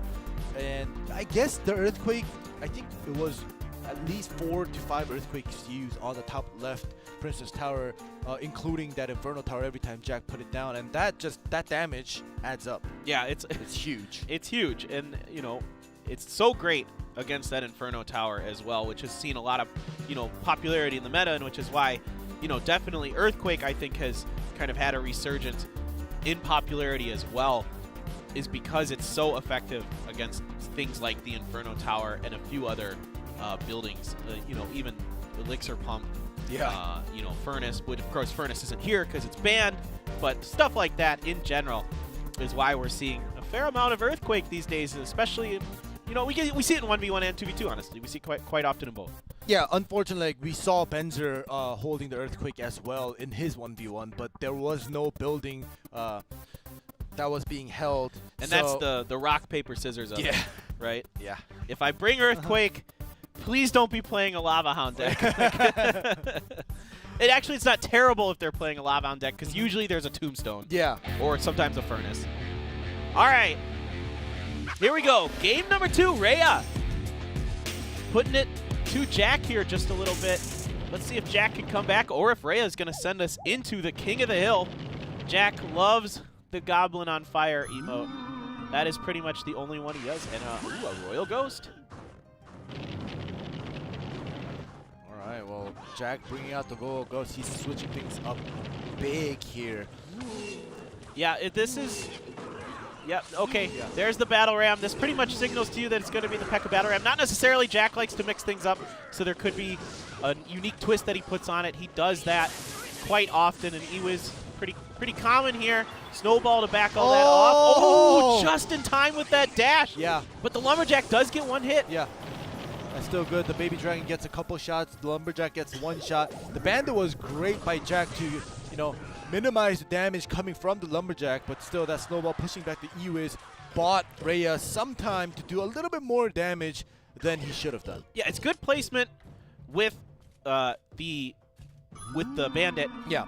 To get the dash, right? You have to get the dash. If you Mhm. place the bandit down and it doesn't get the dash, that means you misplaced that bandit. And just in the right position was Jack to do that. So the Royal Ghost's going to meet with this Musketeer and this Ice Golem. The Ewiz wants to get in on this as well. They will kind of destroy each other here. The Baby Dragon, the Mega Minion. Balloon. Okay, here comes the balloon on the back of it. Yep, this is that Lumberjack balloon deck we've seen a couple times here. This is huge. I don't know what Jack has for this. That balloon is untouched. He just wants to go for that bottom left as well. The Battle Ram gets in, but a Snowball and a Barbarian Barrel deletes Jack's units. All right, well, it was an idea of Jack to counter, to kind of even out the playing field by trying to get rid of the bottom left Princess Tower. But the cheap cycle, a giant snowball and everything else just was able to defend it perfectly. Yep, okay, there's that P.E.K.K.A. You expect to see in this deck. He is going to trounce his way forward. Here comes the Musketeer Mega Minion. So this is, this is exactly what Ray has got to do. He's got to commit all his Elixir over to the other side. Now, the minions are nice to have there, and a Zap as well. It's still going to get a drop with that Rage, and it's down to 409. So that is a ton of damage. And, of course, the Ice Golem doing what it does best, making that P.E.K.K.A. dumb. Yeah. Dummy. But look at all this damage here on the bottom right. Okay, P.E.K.K.A. does get taken out in time, as does that Battle Ram. I mean, Jack's done a ton of damage, but it's been two different Princess Towers. If he has done that damage into one, he could at least have one Princess Tower down. But that King Tower, 137 HP, it's not going to be quite good enough. Yeah, I don't think there's quite enough time here for Jack. Rhea, wow. Stunning performance here. 2 O's. Jack in the 1v1 set. Probably not what you would expect in that situation, but just great play overall. And I think a bit of a tactical error there on Jack's part. I think with what Jack had seen with the Lumberjack and the Musketeer, that's probably a balloon. Yeah. You got to imagine that's a balloon, and he didn't have the defense ready for it. Tried to make a push on the other side, but the Elixirs were there for Rhea to defend, well enough. He lost quite a bit, over half the health HP on the Princess, but that's better than losing a Princess Tower, so well done there by Rhea. Yeah, when you have the P.E.K.K.A. Battle Ram deck, you want your opponent to answer with the ground units as well, especially when you have a P.E.K.K.A., right, to lead, to be able to win the fights at least, to keep them at bay for now while the Battle Ram runs through to distract. But Rhea just, does not care about that because he's going to use the Snowball, the Bar Barrel, and the small units to distract the P.E.K.K.A. with the Ice Golem. So, the P.E.K.K.A. is not going to do any good if your opponent is just going to do Lumberjack, Balloon onto the right to counter you every time you put down a P.E.K.K.A. or every time you put down a Battle Ram. So, I guess in a way, slightly, Jack was outmatched here just regarding the cards here. Yeah, and it's hard. And the Royal Ghost was in there as well. Yeah, the Royal Ghost, yeah. It's hard when you have a P.E.K.K.A. deck if they have Ice Golem, because of the Ice Golem's ability to just kite the heck out of that P.E.K.K.A., just drag it all the way across the other side of the map. It ruins your push that you're trying to set up. Like, you're trying to push the left, it gets dragged over to the right. Now you got to try to do something on the right. You got to keep changing which side of the map your Elixir is on. Now, generally that's good, and that's kind of what you want to do in the Battle Ram deck. But you don't want to be forced into it. You want to be the one controlling that action and controlling the tempo to decide which lane is going to be pushed. Exactly. So, here we go. The first King of the Hill of the day. Here we have Pyrameki coming out, Rhea in second, and Tempura at the King's Throne in third, coming out for Detonation Gaming. And we're not doing Jack first this time. Nope. He didn't win the first two, so he doesn't get to play the first one to try to get this get the 5-0 dream again. Donnie, Jack, and Kensumeshi to round things out here, and I think this is a pretty evenly matched King of the Hill here. I could very well see this going the distance.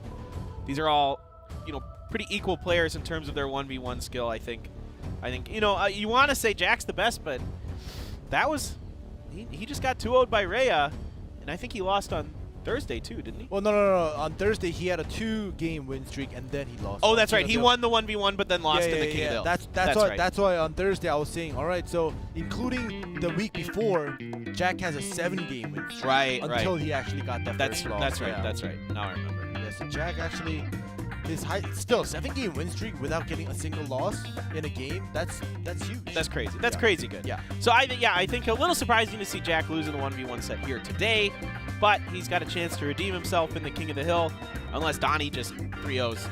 You know, that could happen. Who knows? Players surprise us all the time when they just get hot in these King of the Hills. Lumberjack banned by Detonation, and the Dark Prince banned here by OP.GAMING. So, well, we're not going to see any Dark Prince, although we haven't really seen too much. We've seen a little bit in 1v1, but we haven't seen a ton. It got really popular when it got buffed, like the day after, and then it's slowly been fading away. Yeah, definitely, especially in 1v1 when we did, right after that update happened, we did see the Dark Prince come out with the Giants, and we're like, all right, so we're going back to the old school double Prince Giant decks, and then that was just that day, and then it started coming out more in the 2v2s now, but in the 1v1s, like you say, it has definitely faded away. Yeah, it's the Dark Prince is nice against AoE units, or not AoE units, units that are multiple. Like the Goblin Gang, because it does AoE. Not AoE units. They died AoE. Yeah. All right, here we go. First game of the King of the Hill. Pyrameki versus Donnie. What are they going to bring here for us? No Lumberjack, so some of those interesting kind of Golem and Balloon decks are not going to have the same flair on them as you might usually with that Raged Potion. Usually people in 1v1 don't bring Rage if they instead. So, all right, Pyrameki. This looks familiar. All right, we do have the Battle Ram on the bottom right, so it's going to be answered by the Prince. All right, so... Ewiz is going to get one shot. Not too much of it. It's a little bit of damage. Okay. Not quite the right placement with that Bandit there to distract the minion horde here from Pyrameki. Now that's a big difference. Oh, there's the Furnace. Oh no, that poor minion horde. Oh, and a Hunter. See a Hunter, yeah. I was like, Hunter ooh, here. A Hunter. Well, now this is going to be something interesting. Yeah. All right, we'll see the Furnace is down.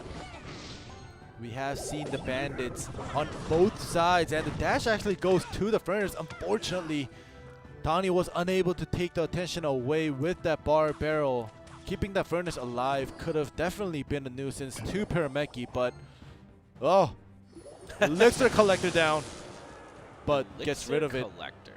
Ah, okay. So maybe a few other things that you can throw, some big things that you can throw with this. I mean, usually the Battle Ram, it's going to be the 3 Musks. Okay. Yep. Yeah. Okay. We have seen a lot, So I'm not surprised to see the 3 Musketeers. We have seen that on Thursday quite a lot. We have actually seen a 1v1 go both of the same 3 Musketeer decks on Thursday. So not surprising. Yep. All right. You got to try the Bandit here. Yep. Get that dash plus the invulnerability lets you take out one of the Musketeers, and the other one ends up getting deleted as well. So good answer there from Donnie so far. The Bandit comes in. Ewiz on top of that Bandit. Well, it's going to get the dash. Yeah, it definitely is. And it does not get a swing. I don't know if it did. I think it did. But there we go, Lightning. Pyrameki just going back and forth from left to right with the Elixir Collector, kind of trying to divide the lightning damage taken here. Yep, Prince gets distracted there. Oh, okay. That all just got deleted really fast. Oh my gosh. Donnie with the fast fingers there. Just nuking everything down. The Hunter coming in, trying to clean up the mess. Yep. He's able to do it, but Donnie, that was fast. Wow. There's a Miner in there too. I mean, Miners have a lot of hit points. Everything just melted. Well, the HP on the lowest Princess Tower are very similar right now on either side. 1847, 1857. So just 10 HP difference. Just looking at the lowest HP of the Princess Tower, 3 Musketeers are put down. Yeah, it's back to 9 elixirs, but the loading time, the waiting time until they actually deploy is very long. Ooh, nice Bandit to get just the attention away. Yeah. The Barbarian Barrel does not get its rolling damage down onto the Musketeers. There's a snowball to back them up. Fire Spirit gets taken out. A couple of shots coming through here, but the Bandit does come down to take down that right-hand Musketeer. The Prince constantly being distracted by this Battle Ram, but it's still not enough. Right now, Pyrameki is a little bit behind. Not by much. Yeah, not by much, but it's very unfortunate because it's because of the Elixir Collector, and Donnie happens to have that lightning to constantly just do the damage onto the Princess Tower and get rid of the Elixir Collector, which is a big deal for Pyrameki. Keeping that Elixir Collector alive for at least two elixirs extra would be huge for Pyrameki before it gets lightning down or spelled down. But Donnie is cycling through constantly like this, and this Princess Tower damage that has been done to Pyrameki is mostly from that lightning chip damage here. Yeah, exactly. The Bandit does get the dash onto the Hunter, but he survives with just enough health to get his last shot off. He's taking out these Fire Spirits along the way, cycling through to another Furnace, and an E-Wiz down up in the top right. Prince split pushing in the left. So probably going to see a Battle Ram here from Pyrameki, or he's going to try it with the Minion Horde, but those Fire Spirits are right there. Oh, but they do end up, okay, he ends up having to drop the Battle Ram as well. Yep. Behind it, there's a Miner. Only if the Minion Horde died and the Battle Ram stayed alive, it could have actually distracted the Prince a little bit more. That came out right now on the bottom left. Miner. With the Ram Rider here coming through. Oh. The Hunter is deleted as well.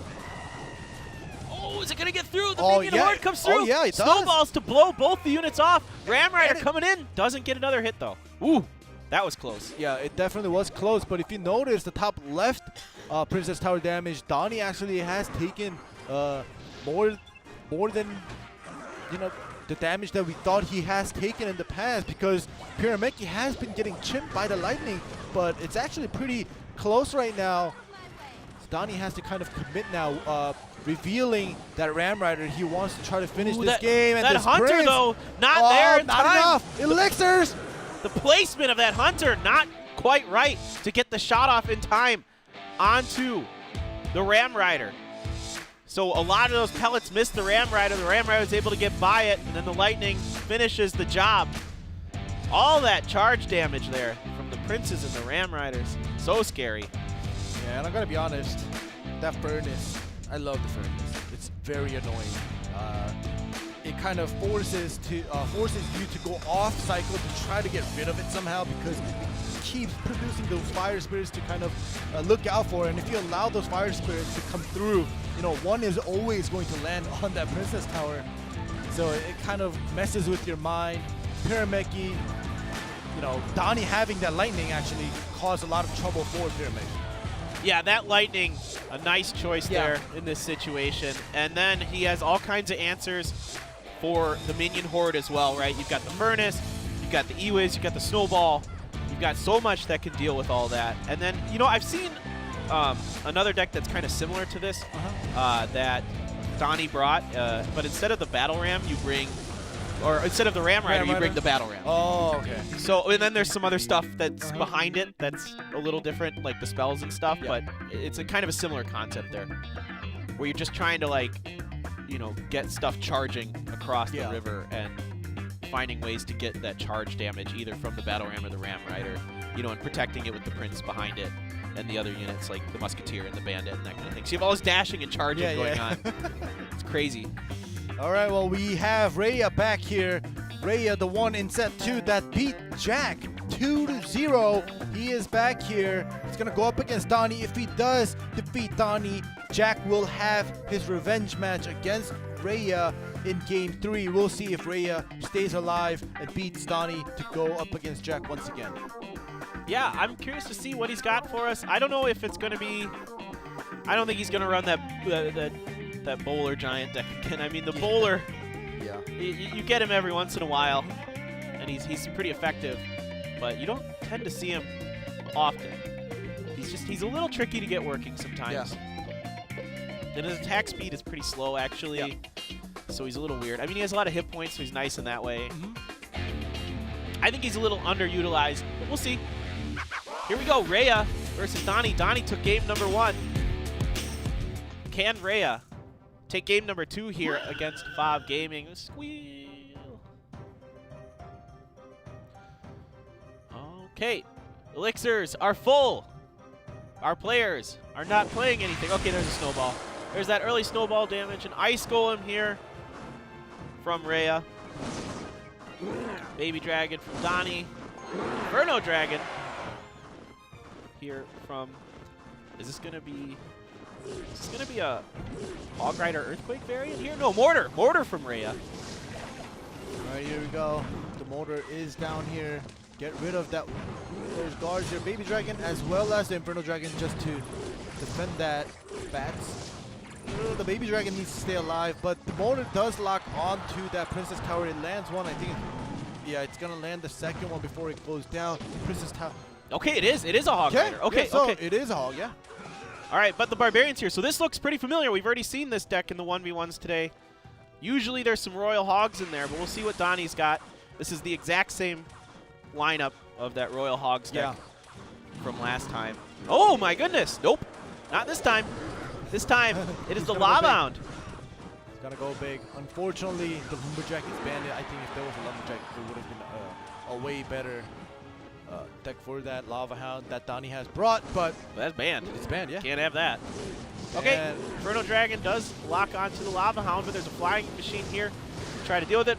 Fireball, though, takes out the Lava Hound in one shot. Electric Wizard to clean up. Electro Wizard. He's an Electro. There's an O on the end of that. The Electro Wizard cleans up the pups. And all right, so a little bit of damage done here, mostly by the mortar side of things. The Rhea Detonation Gaming. There's another mortar here right away on the Lava Hound side as well. The guards here to distract the mortar shot. They are still a little too fast for it, even with that buff, so they're going to get through. Not get any hits, though, because there's only two. If there's three, they could. Inferno Dragon on there to try to deal with this. Ooh, great fireball there. The Hog does get through. 2 swings. That's huge, 2 swings. Oh my god, I wouldn't be surprised if Donnie clones. Yeah, I was going to say, if he clones. And finally, we see a clone here. The E-Wiz, though, does melt down most of the units, but oh my gosh, as I was saying, if Donnie brought out the clone, and then he cloned, I was telling you, you're getting excited. Because you sniffed it out. That's great.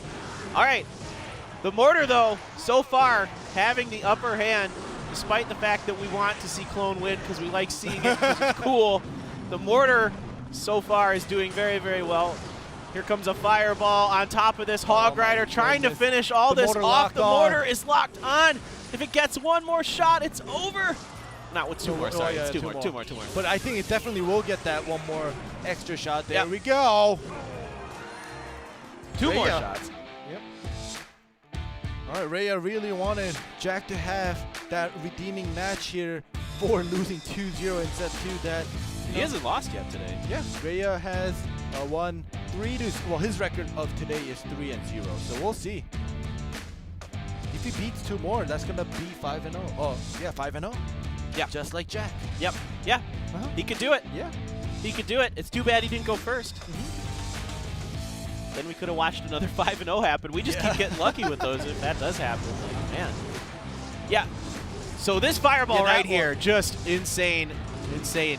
So good. The placement of that fireball is so good because you're not going to catch. The flying machine is too far from the Princess Tower. You're not going to catch it. So the best spot to put it is to the left of that flying machine in case any other units come down to try to deal with that Hog Rider.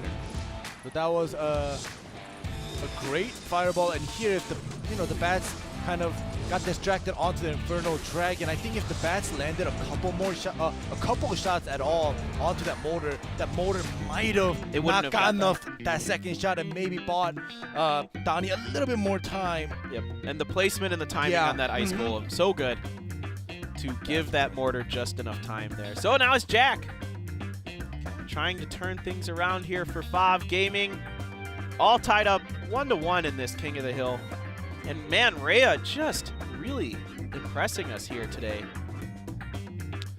Yeah, Rhea definitely, it's not surprising. It's not too surprising because Rhea has been coming out for 1v1s from time to time. So, he's not like a new 1v1 player from Detonation Gaming that at least in this season where we haven't seen anybody, Rhea play any 1v1s at all. But coming out, defeating Jack 2-0, I'm pretty sure Jack, even though he always seems pretty calm and happy at most of the times, but inside I'm pretty sure he wants to get that revenge onto Rhea for defeating him 2-0, not even 2-1. Yeah, absolutely. Absolutely. Jack really wants to take this, but Rhea's showing us a bunch of different decks that he can play, a bunch of different styles that he can play. Yep. Whether it be Giant, Balloon, Mortar Hog, Cycle, there's all kinds of different stuff. Throwing a bowler in there, which is super cool to see. All right, even though I like the clone from Donnie, he's out. Time to see what Jack has in store for us in this third game of our King of the Hill set. Both teams tied. Okay, bats out the gate for Jack. Skeletons here for Rhea. Ooh. So both players looking like they're going to play some cycly fast goodness. There is the miner. Good placement on that Mega Minion right on top of the miner. Yep. Still gets a couple swings here at Mortar Deck.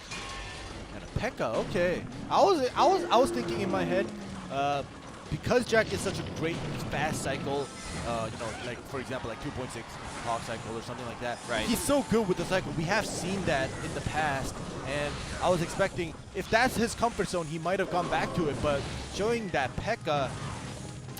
is another great way to counter the mortar. Yeah, it's not bad at all. And the mortar does end up getting one shot, but another one placed down here right away. This one seemed like it was going to be a cycle, and then that mortar, or the P.E.K.K.A. kind of came out of nowhere there for us. All right, Ice Wizard to try to protect this mortar just a little bit, get that miner so it doesn't do quite as much damage, but it's effective enough is that miner to keep the mortar in check a little bit. Ice Wizard gets a shot in. He tickles. Let him do it over time, though, and it is a fair amount of damage if you just let him go from full health to nothing on the Princess Tower. He'll do quite a bit of damage there. All right. They are going to take it slow, and right now we noticed that right when Jack put down that one P.E.K.K.A., Rhea was able to cycle through 2 mortars. So I think if Rhea finds the right cycle to get rid of the P.E.K.K.A. and then put down that second mortar after a quick cycle, and land 1 or 2 shots onto the Princess Tower, and he repeats that, he might have the victory. Because even now, with the P.E.K.K.A. being able to defend the first set of mortar that's put down. Yep, there's the tornado though. That drags everything back in the Barbarian Barrel as well. The log and the poison having to be used to eliminate that mortar so it can't take any shots onto the Princess Tower. So Jack gets a slight advantage. All right, so now that it's 2x elixirs, Jack is able to cycle through even after using the poison back to the P.E.K.K.A., but that King Tower activation is going to be huge when that Princess Tower HP is still at 1700. I kind of wonder if that doesn't matter too much to Jack, because he might just be thinking, all right, the rocket here as well. Maybe the only shot I have to win this is to just play defense, never let your mortar get a shot onto one of my towers again. But this rocket, of course, makes that a lot harder to do, because now you're being, outspell damaged. Spell damage right now with the poison and the constant log. Yeah, Jack could have made something happen, but the tornado did not catch that miner. Yeah, so this time the miner just able to do a ton of damage there. This P.E.K.K.A. just going to slowly lock up there, getting slowed by all these ice units that Rhea has. The Spear Goblins are eliminated by the Barbarian Barrel there. There's an Ice Wizard coming down here, but that miner, once again, that P.E.K.K.A. gets dragged forward this time. Yeah. I think that was a bit of an accident there by Rhea. Yeah, he definitely allowed a free pass across and a double P.E.K.K.A. even though the first one will die out. The Ice Wizard in the back of the P.E.K.K.A. will be a big issue here, slowing down the Mega Minion, unable to do damage. Poison damage, and the miner is locked on right now. Oh, that was a better tornado, but this log he's just gonna brings it down to very low, so now we just need one of the poison or the miner, and there it is. All right, Jack gets his revenge. He definitely does. I mean, overall, a great day for Rhea. 3-1 in his games. So that's nothing to be ashamed of. He played very well here. today for Detonation Gaming. But beating Jack 3 times in a row, I think, is very difficult for any player. Yeah. Any player. So, Jack, All right. 2-1 here for OP.GAMING. If they win this next game, that'll be it. They win the match, and they will go to 2-4. But Detonation still has Tempura left. He's been all right. Yep. He's been all right in his 1v1s. He's probably their best 1v1 player. He's won his one. He's the only person who's beaten KK in a 1v1 set. And he's 2-2 in his King of the Hills. Yeah, so he has definitely the experience, at least this season, with the 1v1s. The miner got dragged. So the small chip damages, even after the King Tower activation with the poison and the miner, basically just allowed Jack to constantly chip down, and kind of, he was about to be out spell damaged because of the rocket, with the motor constantly forcing Jack to put down the big unit like the P.E.K.K.A. to defend against it. But the miner poison, if you can't at least get rid of the miner damage by placing the ice golem in the right position, the miner poison damage is going to be huge. It's going to add up. Jack is going to be able to defend that motor, make it useless by putting down the P.E.K.K.A. So yeah, Jack definitely had an idea of how to approach things, even with that motor deck that Rhea brought. Yeah, and Rhea just didn't have a great answer for the miner poison. He had skeletons as his kind of, you know, multi-unit to drop on it, but that just gets instantly deleted by poison. Ice Wizard, you're not really thrilled with it if you put it right next to the miner. I mean, it's fine, but a lot of times, you know, the Ice Wizard is kind of far away from the miner, so the miner's still getting its hit damage in while the poison's going on all around it. Meanwhile, your Ice Wizard is taking a ton of damage from the poison. So there's not a lot of great answers that he has for that. Definitely. But now, we have potentially the last game, Jack versus Tempura. If Tempura wins, we will go to game 5 of King of the Hill. But if Jack wins here, OP.GAMING will get their 2nd win of this season. Yeah, let's see if they can do it. It's going to be Jack versus Tempura here. Big match for both of these teams.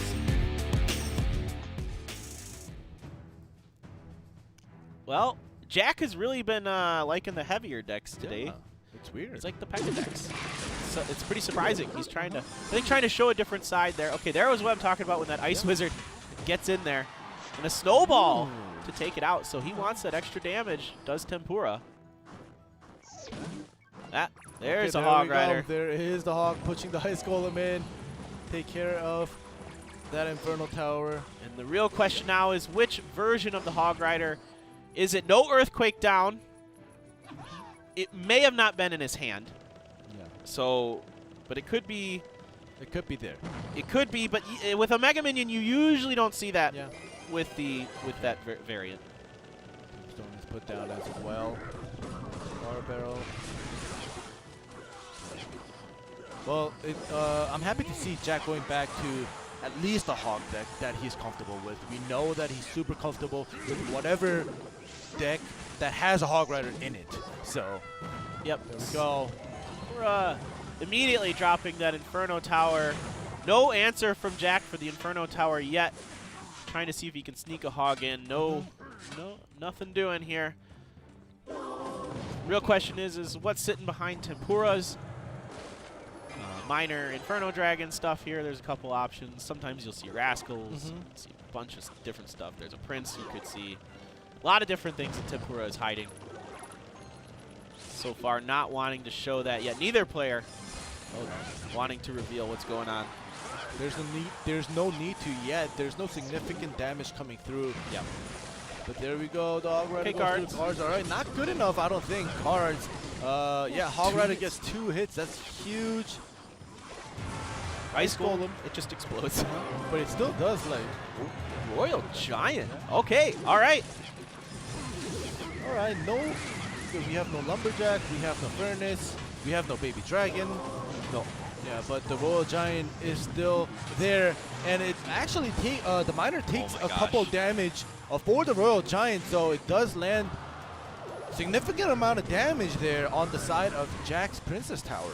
Yeah, that is really nice stuff there by Tempura, buying that Royal Giant so much time to get those almost fireballs off that come out of its cannon. All right, once again, this log knocks it back, but that's fine. And the tornado as well, because you've got that miner in the back just tanking all this anyway. I mean, you got the tombstone here to delay just a little bit, and the ice wizard as well. Just one shot off that time by the Royal Giant. Yeah, I think with all the spells that has been used on the side of Jack to defend that Royal Giant, even getting off that one shot is huge for Tempura here. Yeah, this another is one coming through. Yeah, we're gonna have to. The miner, see another tornado. Yeah, we're gonna see this, but this is deja vu. That miner is now finally getting slowed down by the Ice Wizard. He has done more than enough damage. Yeah, Jack's got to find an answer to quickly deal with that miner. These rockets are nice, but they're just not quite enough here yet. This big push here for Tempura. It's coming in. The miner's blasting away. One shot from the Royal Giant. It's over. Wow. Tempura does it. That Royal Giant miner deck. Well, Tempura shows us again that not only Rhea could beat Jack, but he himself could beat Jack as well. And finally, we haven't gone to Game 5 of King of the Hills in a very long time. Yeah. We have Tempura versus Kensumeshi. Wow. This is crazy games today. Yeah. Both of these teams not wanting to give up. They're both 1-4. This is such a huge moment for them if they want to have a chance of making it to the playoffs. Yeah.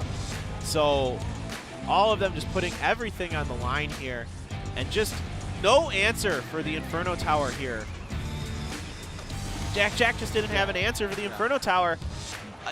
It's hard to get the hog in. You know, you've got the rocket, but the Inferno Tower is never going to be placed most likely close enough to the Princess Tower that it's going to get rocketed. You don't really need to do that. Yeah. Otherwise, you have no answer. And even at 458, that's not enough for one more rocket. Yeah. It's a log and a rocket, but log and a rocket. yes, but at that point, that's way too much. I mean, that's 8 elixir. That's just so much.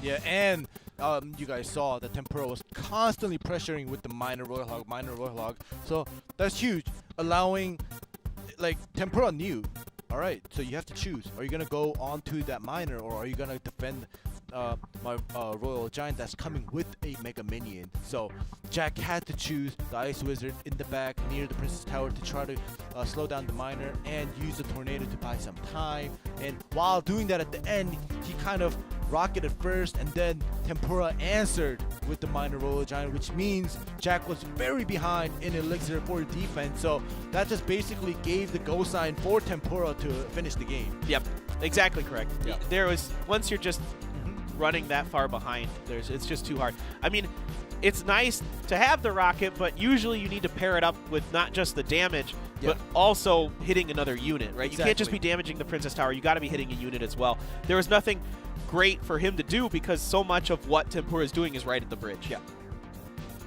So very unfortunate timeout has been called on the side of Detonation Gaming here, even though they were winning. Well, they tied it up in set 2, and they haven't used their timeout in their first or their second loss. But after winning Game 4, this is the only chance to use a timeout. Now there's no other chance. This is might as well, right? Yeah, might as well. It's like, all right, let's buy some time. Let's get Tempura ready for whoever is coming next. Here we go, Kensumeshi. We will see. This is the game, because OP.GAMING, like I said, only one game won. Detonation Gaming, even though they are 5th coming into this phase 2 from Group A, they still are 1-4. Right. So they're both of these teams, just looking at the match wins and losses, they are both 1-4. So they both want to win today. They want to slowly climb up the ladder. They haven't been able to do so in their respective groups because obviously, 5th and 6th place teams are going up against each other. But now they have to slowly, collect those wins to kind of at least get into the middle of the pack. Yeah, exactly correct. And looking at, I want to quickly change topics a little bit. Yeah. Kensumeshi in King of the Hill, he's 2-2. Yeah. So he's not bad. He's usually playing 2v2s, but they do call on him when they go to King of the Hill. He beat Dexter's and Oh Yeah from Chaos Theory, but then lost to Benzer, which isn't, surprising. Everybody loses to Benzer. But not today. Today was a surprising day as well. Jack getting 2-0'd, Benzer losing to not KK, but Rollaporon as well, who usually doesn't come out for 1v1 for GameWith. But yeah, today is definitely a day of surprise. Very much so. With different kind of decks. Oh, and there it is. Oh! There it is. The magic. Magic Archer. G-Clef has been waiting for this. Oh, gosh. I heard him talking about it the other day. He wanted to see it, but the poison makes him a very dead Magic Archer. Yeah, G-Clef and I, well, G-Clef mostly was talking about the Magic Archer because in the Chinese League he has seen it. We have seen it come out. Not often, but still came out from time to time. So we're like, all right, maybe sooner or later we may see the Magic Archer, and we finally do. Yeah, Electro Dragon. Yep. As well here in the same path as this Lava Hound for Tempura. The battle. No, I'm sorry, excuse me. The Ram Rider. Nope, they both have Ram, but this one is the Ram Rider. And we'll see what goes on with the Magic Archer this time. He does sneaky amount of damage. He has pretty fast attack speed, but he is in the path of that poison now. Still gonna stay alive here, do enough damage, destroy that. Ugh, does not stay alive. And this miner up in the top left corner, buying these pups a little extra time. So a lot of damage coming from that Lava Hound push by Tempura, and Kensumeshi on the back foot now. All right, well, now we know Tempura has a very dangerous deck. Not a Lava Loon, but Lava Miner Poison is also another strong deck here, but still Kensumeshi seems like he's gonna try to take Tempura's attention out of the left lane, puts down the Barbarians and the Earthquake. And the Earthquake to clear that thing up, and the Battle Ram does connect. Ram Rider, sorry. Ram Rider. Yeah, Ram Rider. you got me. Sorry. You got me getting confused. But they both have Ram in the name. Yeah. It makes it difficult. All right. Poison up here on the top left to protect the units, and this is a lot of damage. The Baby Dragon and the Lava could snowball there to back off all of those pups of the Magic Archer, helping to clean all of that up, but still significant damage done up in the top left. And we are into the last 20 seconds here of the regular time, not the overtime yet. Yeah. We're not in overtime quite yet. It's very unfortunate that Kensumeshi's Magic Archer is... That Earthquake was a little early there. Definitely was. I think the Ram Rider will still connect. All right, this Lava Hound is definitely way slower regarding damage. Here we go. Wow, Kensumeshi. Brings out. Wow. Yeah. He gets those Barbarians in there. There just wasn't enough elixir to defend. The Ram Rider gets its hit. And the Magic Archer, he wins with the Magic Archer. Yeah, that was great stuff. That was really close. I thought, okay, well, looks like Tempura might have this, but those pushes at the end there with the Earthquake and the Ram Rider and the Barbarians does it here. And OP.GAMING takes their second win. Detonation down to 1-5 now. So not been their season. You can see some of the look of disappointment on their faces. OP.GAMING, well done there. Kensumeshi, very clutch moment. Just barely squeaking out a win. I mean, that Lava Hound was almost ready to finish that one off there. He knows. The nod of knowing this. He's happy he won with the Magic Archer. We saw the Wall Breaker come out and not be successful, and he lost. We saw the clone come out, did not work. So right now, the Magic Archer came out and actually won a game. We just need somebody to just like play E-Barbs and win. Yeah. I mean, I know you Oh can't. my gosh. Just nobody feels like they can do it. It just doesn't happen. But okay, guys. Well, that was a great set there between Detonation Gaming and OP.GAMING. Next up, we are going to be moving to OP.GAMING and Kicks. That will be our final match of the day. Stay tuned. We'll be right back with Clash Royale League Asia.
Welcome back, everyone, to Clash Royale League Asia Week 4, day number 2, our first day, with Groups A and B getting mixed up and going at it in Phase 2 here. So far today, we've seen GameWith from Group A win their first match against Chaos Theory. Then, OP.GAMING of Group B over Detonation Gaming in our second match. So we're moving on to our third match, ending OP.GAMING versus Kicks. All right, well, we know who Kicks is going to send out. Legend, obviously. Yeah, OP.GAMING, they have sent out Expo Master for 1v1s. They have also been running Ho and Expo Master on 2v2. So, you know, we don't know, because we talked about this many times that OP.GAMING, they are willing to swap around all 6 players and try to get all of these players a chance to play, whether it be King of the Hill, 1v1 or 2v2s. So we will see OP.GAMING, who they decide to bring out for the 2v2s and the 1v1. We do see some familiar faces on the lineup here, so you never know who will be coming out for what set. But now we are moving on to Kicks here. Yeah, Kicks, pretty much the name of the game for them is 2v2s. You let Malenton and Dio Stitch do their thing, and basically they've almost won every 2v2 they had. They have proven themselves so far in this season of Clash Royale League Asia to be the best 2v2 team we have here. And they are absolutely dominant. Now they just need to find a way to get some more 1v1 wins. Legend has been okay. He's 2-2. Overall in his 1v1 games, he's 5-5. So, you know, he's 2-2 in his King of the Hills as well. So he's not been bad. We've seen him be a little stubborn at times. Oh, yeah, a little bit? A little stubborn. A little bit, you said? Yeah. But we'll see what he's got for us today. If he is, in fact, the one that they choose for the 1v1, I wouldn't be too surprised. Kicks has been pretty staunch with their lineups. And yes, indeed, it is Dio Stitch and Malenton on the 2v2 and Legend. And then Onion will be available for the King of the Hill. On set 1, Ho and Expo Master, and then we're seeing Asher again. Now, we saw Asher one time. Yeah, before. we did see Asher one time for 1v1. We did see him a couple times in King of the Hill, which unfortunately did not do so well. He just lost right away. On the 1v1s, he actually won 2-0 against Rhea back in the day in week 1. So, you know, Asher not a bad 1v1 player. We just haven't seen him a lot here in OP.GAMING, but we do see the ban card Tornado for 2v2, Lumberjack as well. 2 very viable cards to be banned. But we do see the 3 Musketeer ban for the 1v1, because just on Thursday, I think, we saw 2 players in a 1v1 both go 3 Musketeers and Elixir Collector, and I think now people are starting to get more into using the 3 Musketeers. Yeah, definitely now with the change, now that they're back down to 9 Elixir, they're starting to come back into the meta. We're finding some uses for them again, even though they do have that 3-second delay when they come onto the battlefield. That's still fairly manageable, so we're seeing, yeah, like you said, a lot of Elixir Collectors and other things going with it. But first up, our 2v2. Ho and Expo Master against Dio Stitch and Malenton. This is so difficult. I mean, they're so good. Dio Stitch and Malenton have been so good. It's just crazy. I mean, what can you say? They're the best 2v2s in our league, I believe. I mean, it almost always goes to 3 games with them. They've only had 1 win where they just 2-0'd the other team. But overall, they're really good, man. Yeah, this is actually the duo for 2v2, Dio Stitch and Malenton, that always confuses me, because they communicate so much with, you know, with the mic, the headsets that they have, but with their hands as well. So I always think, oh my god, is there a problem? They always raise their hand. Oh, right. No, these two, yeah. These two do like to talk with their hands as well. There you go, right there. You see that. Malenton did a little finger thing there. Yeah, it's definitely more Malenton than Dio Stitch doing the hand motions. Malenton's a nice guy. I talked to him a lot out the back. Speaks very good English. Nice guy. All right, well, with the Lumberjack band, we're once again seeing things that we saw before, where it's giant skeletons, which makes you think, the bridge. Yeah, and that makes you feel like... All right, well... makes you feel like there might be a Royal Giant. Oh, yeah. But they're not going to use it together this time around. OP.GAMING, they're going to just allow... Ooh, with the lightning. But a P.E.K.K.A. here for Malenton and Dio Stitch. So it almost felt like they were kind of ready for something like this. Because that P.E.K.K.A, even though he's getting dragged around a lot, is a nice little way to help deal with that Royal Giant. Ooh, that mini P.E.K.K.A, though, not quite able to be placed properly to get to that miner without the miner getting a few hits. And the Ice Wizard ends up living, even though it does die. Yeah. The Giant snowball. But you yeah, cursed it. Yeah, I did, but it does live through. Oh my gosh, the EU is another miner. Yep. All right. Once again, not quite the right. They had to wait to place those guards until after the miner was already down, so not quite able to guess correctly, our Ho and Expo Master, on where those miners are landing so far. But it's pretty even. It's pretty even. Yeah, pretty even. There's only 7 damage difference right now, so it's basically not even a big deal right now, but the miner does connect this time. It seems like OP.GAMING, ever since they missed that mini P.E.K.K.A placement and the late guard placement, they're just like, all right, you can get a couple hits. Yep, okay, But here so we go. There's the not good. P.E.K.K.A and Infernal Tower. Yeah, the bats are down here as well. Watch that health bar just evaporate off of that Royal Giant. All of that going on. A fireball here, though. Let's get rid of that Ice Wizard, do a little extra damage to the tower as well. Spamming the bridge, the Giant Skeleton themselves, but a Dark Prince behind it here. No Royal Giant for Dio Stitch and Malenton so far. Log to push it back a little bit, gets rid of the Mega Minion and the mini P.E.K.K.A, and this EU is not going to allow that Royal Giant to get a single hit here. Not all of the EU is. And then the Master Ice Wizard. Yeah, the other one. I'm still waiting for the various other types of wizards, like a poison wizard and that kind of thing. All right, the giant skeleton comes, or the skeleton giant comes down to take care of that miner there. Some guards up in front try to buy a little time. They run into a Dark Prince. He loses his shield and he's going to go down relatively quickly. An unanswered miner until that mini P.E.K.K.A comes down. So this Royal Giant's coming forward. There is an Inferno Tower now in the way. The P.E.K.K.A is absolutely going to town on that Royal Giant as well. It gets knocked back by the log. Don't know if it's going to get a shot off. It does.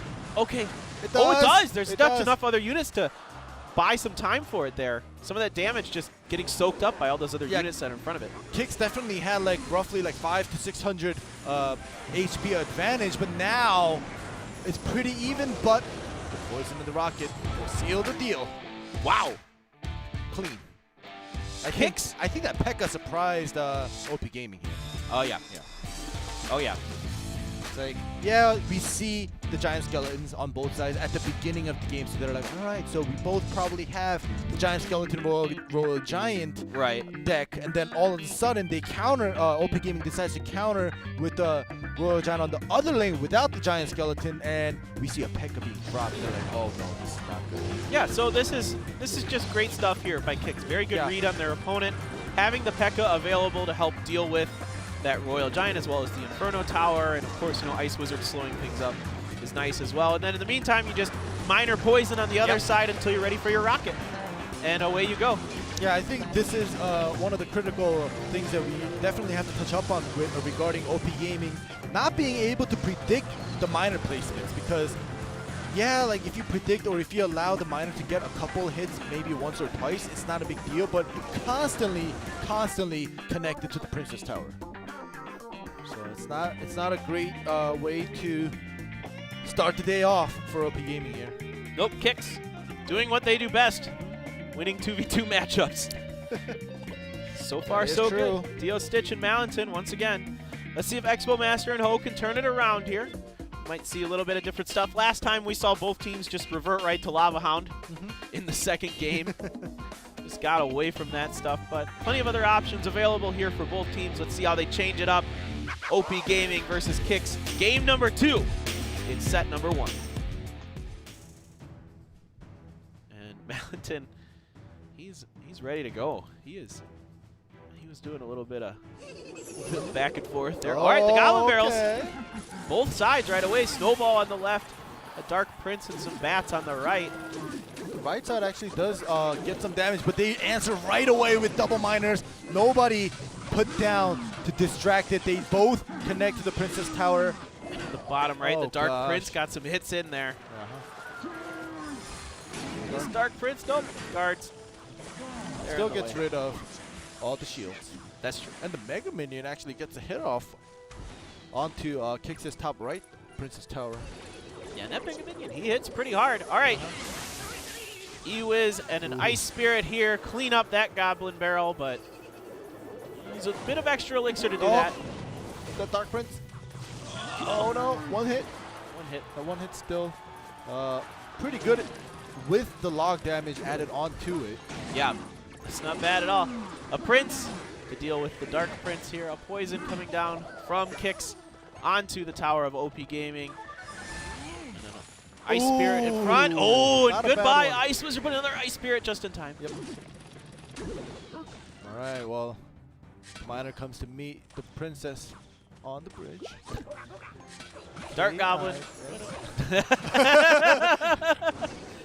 Something about that bridge that you really like. All right, Snowball and Log here prevent either of those Goblin Barrels from really doing much. Princess on the bridge. She gets one shot. Two shots. It's worth it when the princess on the bridge right away put down gets 2 shots off. Yeah, absolutely. Yeah, absolutely. Those hurt. Yeah, they add up. Right now they're both just going for the small poke damages constantly, with the Miner on the side of Kicks, with the Goblin Barrel, and the princesses on the side of OP.GAMING. This time, good placements. Double Miner. Yeah, on the right here, and a poison as well. A little bit delay on that poison. But it still definitely was a great placement on the Dark Prince and the guards to get to lessen the damage of that Miner. Right, exactly. Okay, another P.E.K.K.A. here. 4 Kicks. This time it's going to meet a Prince, get knocked back by a Log, and now they've replaced it with the Dark Prince to tank through there. Really smart placement there by OP.GAMING to make sure that their Prince stayed alive while the enemy P.E.K.K.A. ends up getting destroyed there. Okay. Ooh. This time an unanswered Miner until the guards come down. Now the poison as well here on the bottom right. Is there another rocket being saved up here by Miner? Kicks? Oh, only Bass to answer for that. Gets 2 swings on there. Giant Skeleton is shown here. And if 320. Yeah, if they have a rocket available, it will be the end here. Lightning and fireball! That was great. We synced up our voices well there. We did. Nice. All right, well, I think that 0.1 second patch on that Goblin Barrel allowed that, because Kicks definitely, they didn't react slow. That was a quick reaction, but the 3 goblins from the Goblin Barrel were still able to get a hit off with that fireball to finish that game. Yeah, just enough to get the damage in there. All right. Looked like about the same thing here from Kicks. They're kind of running about the same kind of deck. And a nice change up from OP.GAMING going into this Cycle type deck with the Princes and the Princess and the Goblin Barrels and the what have you. That placement, there was a big moment there where that P.E.K.K.A. was crossing the bridge. And OP.GAMING placed a Dark Prince in between the Prince and the P.E.K.K.A. Oh, yeah. That was huge because that bought them so much time.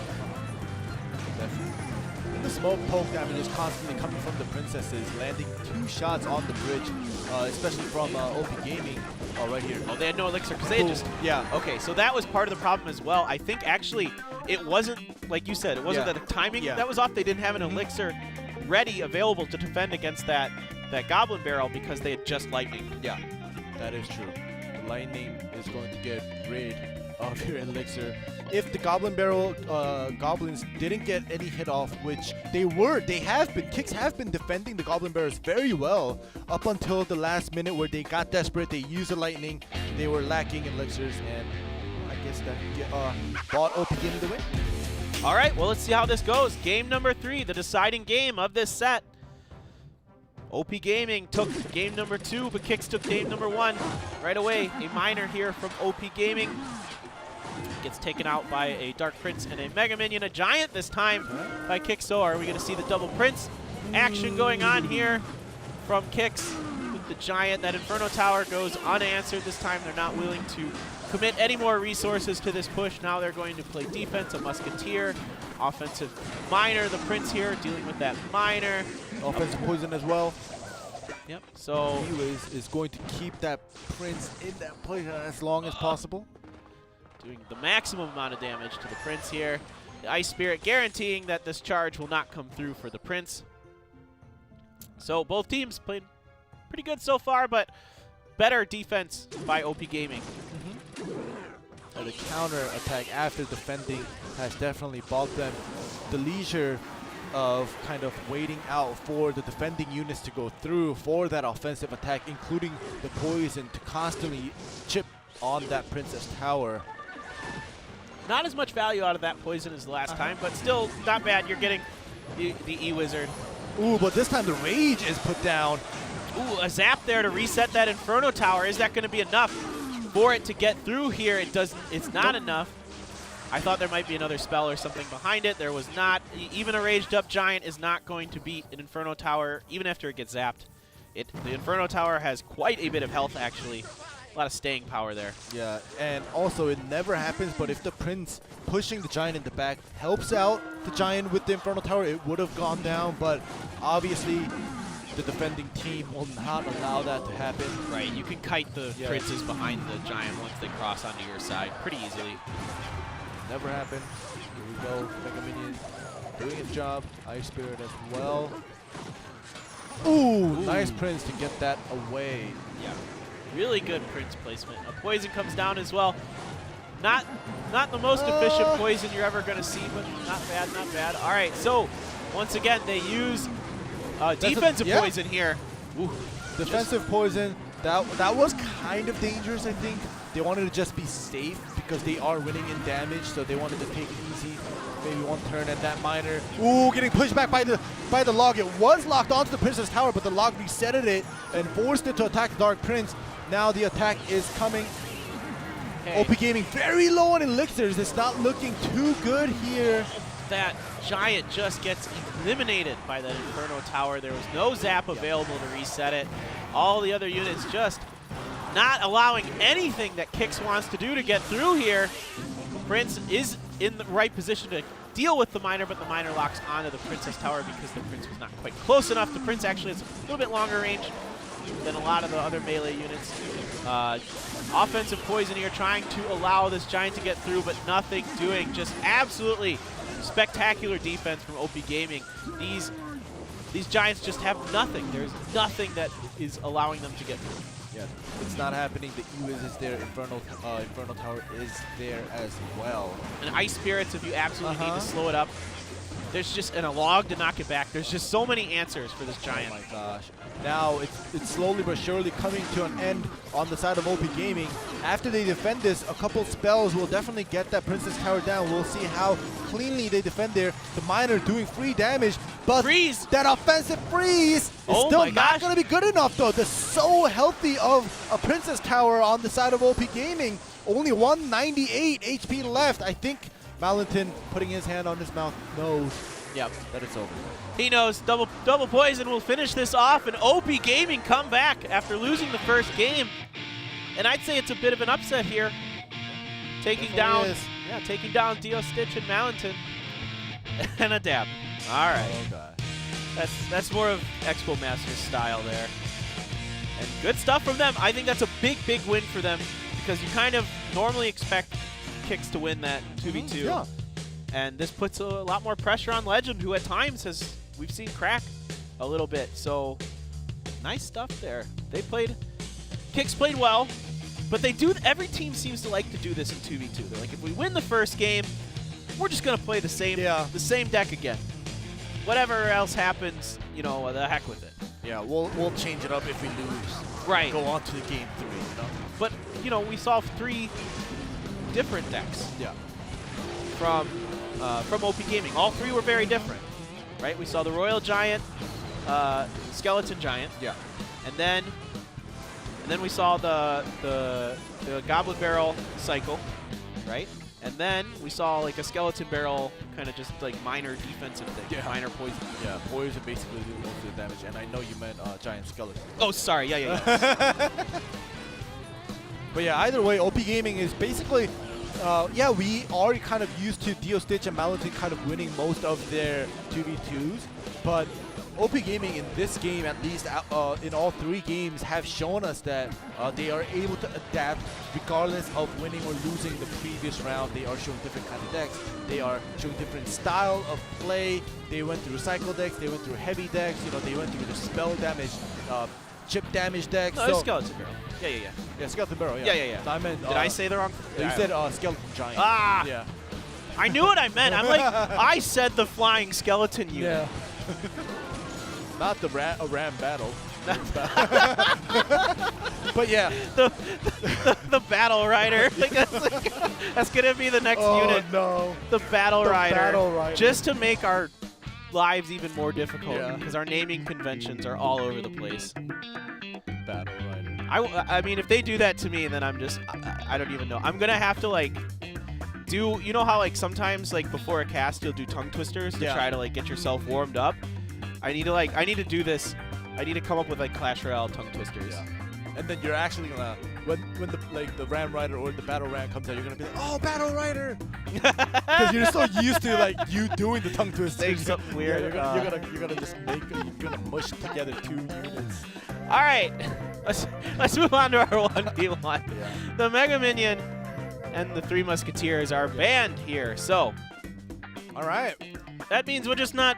I mean, it mostly just means we're not going to see, you know, the 3 Musketeer type decks. Yeah. And the Mega Minion and it being banned, like, it's kind of whatever, because you can replace it with a few other units, and it's not really a big deal, like minions or flying machine or something like that. And it's not really that big of a deal.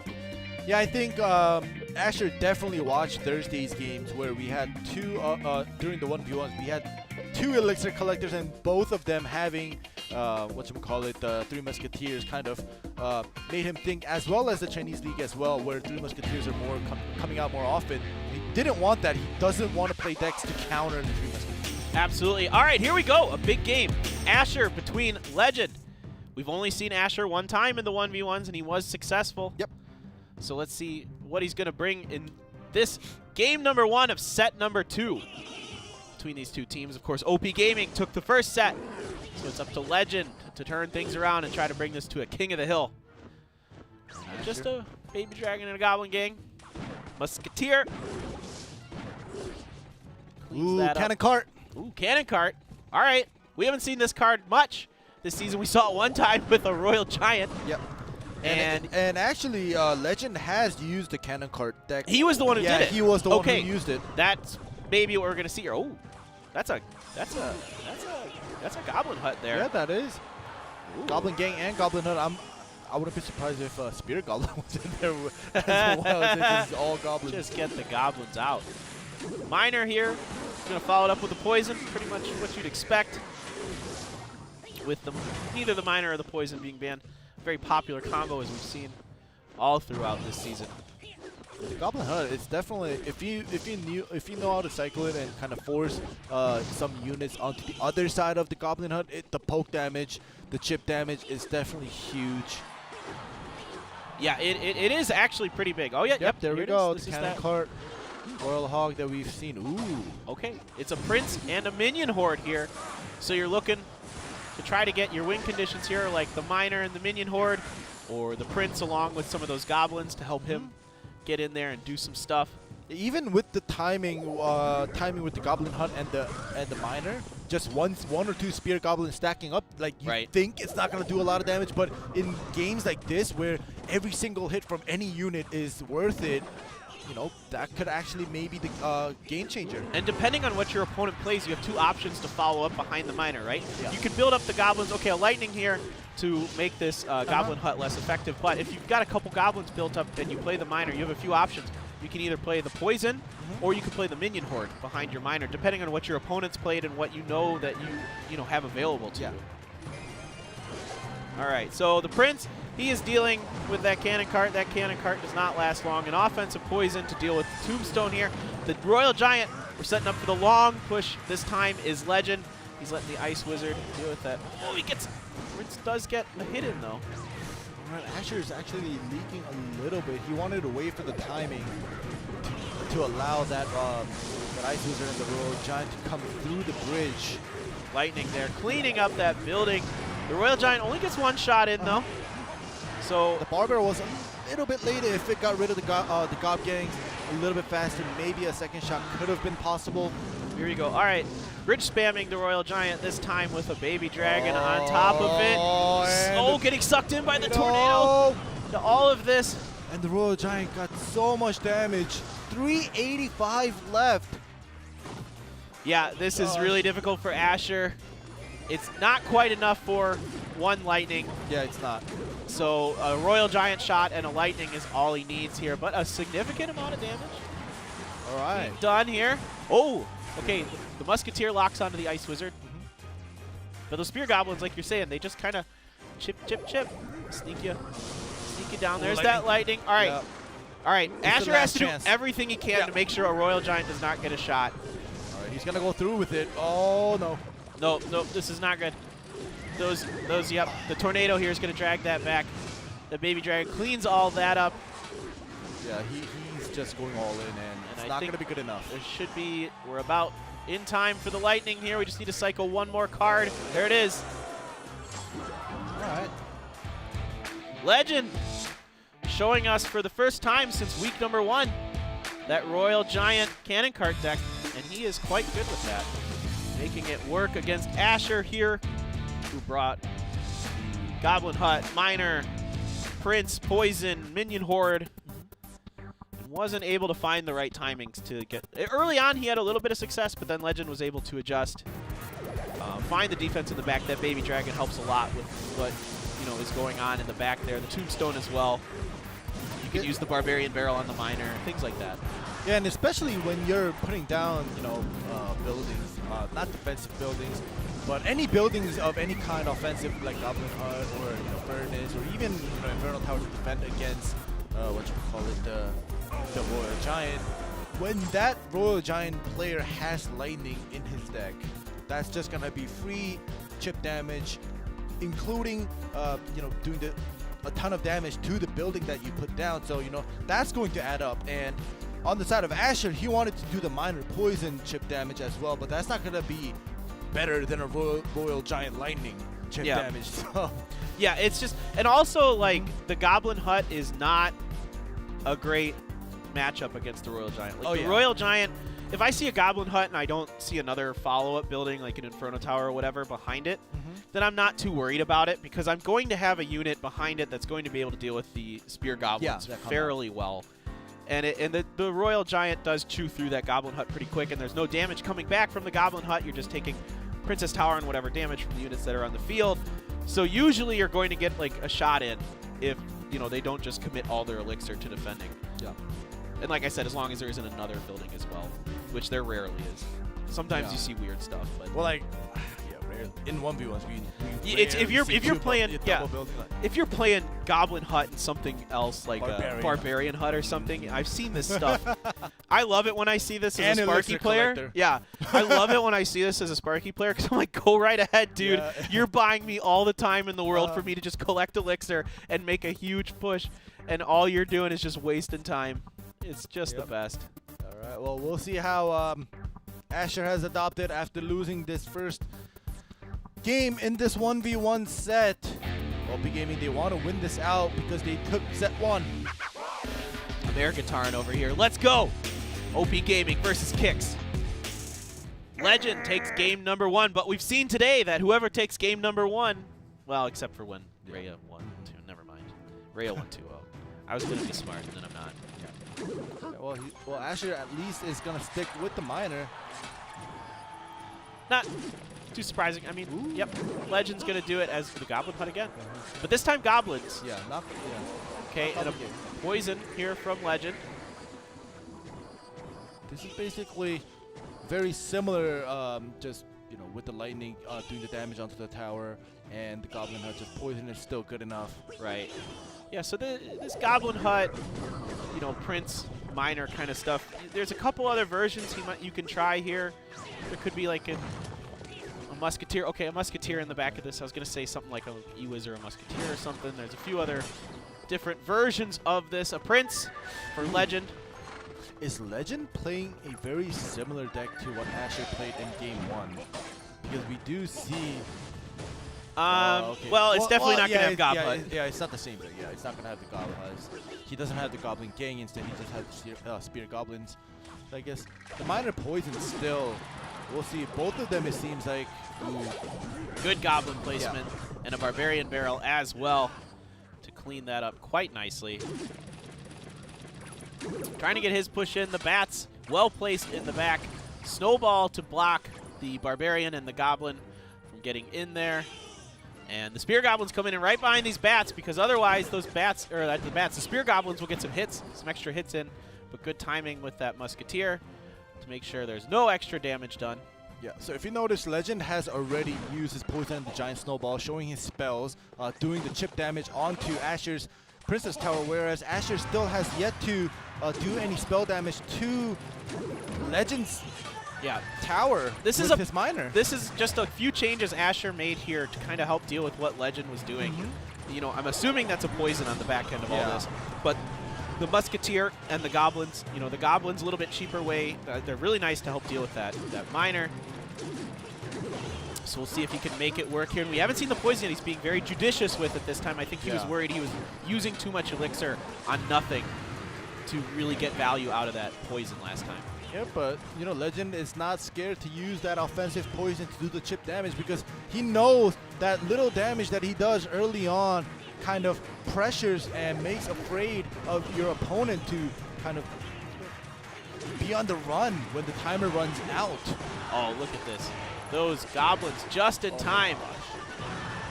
Just in time, but, you know, on the left-hand side, there's just enough defense here for Legend. Oh, that's a big poison. That it just evaporates a ton of units. They are liquefied in that poison. But if you notice, Asher changing the lanes was very good because now, after doing all that poison and committing to that bottom right tower, Legend doesn't want to poison those Goblin huts that are placed on the bottom left. So now Asher knows that, all right, so if you want to use your poison to the bottom left, your chip damage is going to lessen on the bottom right side. So you have to choose. And if you see the tower on Legend top left, it's very similar with those Goblin huts. Spirit Goblins doing free damage. Right, now that he's changed lanes, it's forced Legend to have to adjust. He can't just focus one side. And now there's a ton of damage on both of Legend's left-hand and right-hand towers. So these Goblin huts are starting to overwhelm him. Finally, he decides to use that poison with the miner. But look at this. The Goblins were placed wrong for Asher. 204. 204, so that's just one more poison away. Oh my gosh, look at this. Look at this huge push coming through. Oh, and the miner as well coming in on the back of all this. Here come the minions. They're going to get some swipes, and they get it. Asher, the nice adjustment. Yeah. In many ways. Yeah, in many ways. But I think, wow, Asher kept putting down the Goblin Hut on the right side at the beginning to kind of force Legend to poison it, to commit to it enough that he doesn't want to just hastily switch lanes to the left when he started putting down Goblin Huts on the left. So it forced Legend to kind of commit his poison with this miner on the bottom right side. And when those Spirit Goblins started adding up on the left side, it's slowly but surely allowed Asher to catch up in damages. Right, and it forces Legend to make a tough decision with his poison, right? Am I just going to try to out DPS you on the bottom right? But it's so scary on, you know, the top left, and sometimes I have to use my poison like this to defend against the minion horde and these massive amounts of Spear Goblins that are being spewed out of these huts. And then, you know, what am I going to do? I can't. Am I going to use my poison on the Goblin huts on the bottom left? Is that where I'm going to use my poisons? I don't know. It makes it a very difficult thing for Legend to decide. He's given so many different options, you know, 3 or 4 different ways to use his poison, and none of them are what he actually wanted to do. Yeah, exactly. And, you know, I guess in a way, it was very good decision making on the side of Asher for switching that out. And we've seen, I think, at least 2 to 3, maybe, I think 2 Goblin Huts just go full without getting damaged by any spells, by any poison, because since Asher changed his Goblin Hut position from the right side to the left, Legend never used the poison on the left except for that one time on the bridge. So, yeah, exactly. Legend had to decide. He had to commit. He already had committed to the bottom right too much to switch up to the left lane. So, wow, I think that was a very good, precise decision making on the side of Asher. Yeah, really well done. And what's so hard about that is it's already annoying with the Goblin Hut that the Spear Goblins take 2 shots from the Princess Tower, so they get 1 throw in. Then when you've got 2 of them there, they're getting like 3 or 4 throws in. You know, and that's just really painful. Yeah, it's painful. It stinks. It stings. Yeah, you get one poke by a needle, it's okay, but you keep getting poked like twice and 3 times back to back, it's gonna start to sting. Right. And Legend, the sting, I guess he couldn't take it. Yeah, you get 1 or 2 bee stings, and as long as you're not allergic, it's okay. You start getting 15, 20, 30, 40, then it's time to think about going to the hospital. All right, game number 3 is the deciding game of this set. If Asher can take this, it will be OP.GAMING's day. But Legend, he is no slouch. He is going to look to try to turn this around for kicks. I won't be surprised if Legend comes back and wins this out, because he is a player of that caliber. But Asher is not to be messed with. Miner, okay, that is not the best placement for that E-Wiz there. And I mean, those minions, they are able to soak up some of that spear goblin damage, but fair amount being done overall. Counter Miner here with the E-Wiz behind it, bats on top of it. Those bats will eat up a lot of those E-Wiz shots, and the Prince as well wants to deal with all of that. Barbarian Barrel, ooh, he just gets annihilated. It's not good. The E-Wiz had to be put down, but it's still going to die out, and the Goblin Gang is alive. The Prince connects. The Miner is there as well. This Princess Tower is gone. That's a goner. Ooh, boy. Just as I say, I wouldn't be surprised if Legend comes back and wins this. And yeah, and that's pretty brutal for Asher. Just basically giving up a Princess Tower unanswered. I mean, there's just nothing. I don't know. It's the Goblin Hut again. This time it's the E-Wiz variant. Now, like, this decision-making on the side of Legend is very simple. Yep. You have that one Princess Tower down. Yep. Where else are you going to use it? Yeah, this is almost definitely a Prince, and probably... Oh my gosh, okay, never mind, I'm done. Nope, nope. I was going to say this is going to be Prince and maybe like Skeletons or something like that. Nope. He's running P.E.K.K.A. That explains why he had so much trouble defending that. He just... All he has is stuff that's hugely heavy in Elixir. Look at that, it's already 12,000. Oh my gosh. 89 on that King Tower. I mean, this is... And now there's a... To make matters even worse, now there's an Inferno Tower. Oh, and so hey, P.E.K.K.A. will connect to it though. That's fine, but okay, nice bar barrel. Great bar barrel. Great prediction there. Not prediction, but great usage of the bar barrel. But still, there's just too much to kite that P.E.K.K.A. around. All right, there's only 50 seconds left. I don't think you got to make a P.E.K.K.A. push work. Yeah. That's your only hope. This P.E.K.K.A. push has to work. Yeah, this low P.E.K.K.A. push, even though it wasn't placed behind. And then you got to use the E-Wiz, or not the E-Wiz, the minions to try to distract until the E-Wiz can get there. But now you can throw, a unit. Oh, but it does get the split. I mean, the Prince takes him out, but it's not enough. Wow, that's going to be well played. Not much that Asher can do at this point. Just not enough time to get that P.E.K.K.A. down there. Gives us the Hog Rider. That is my favorite emote. It is a great emote. It's really, really annoying. Some of the Musketeer emotes are more annoying.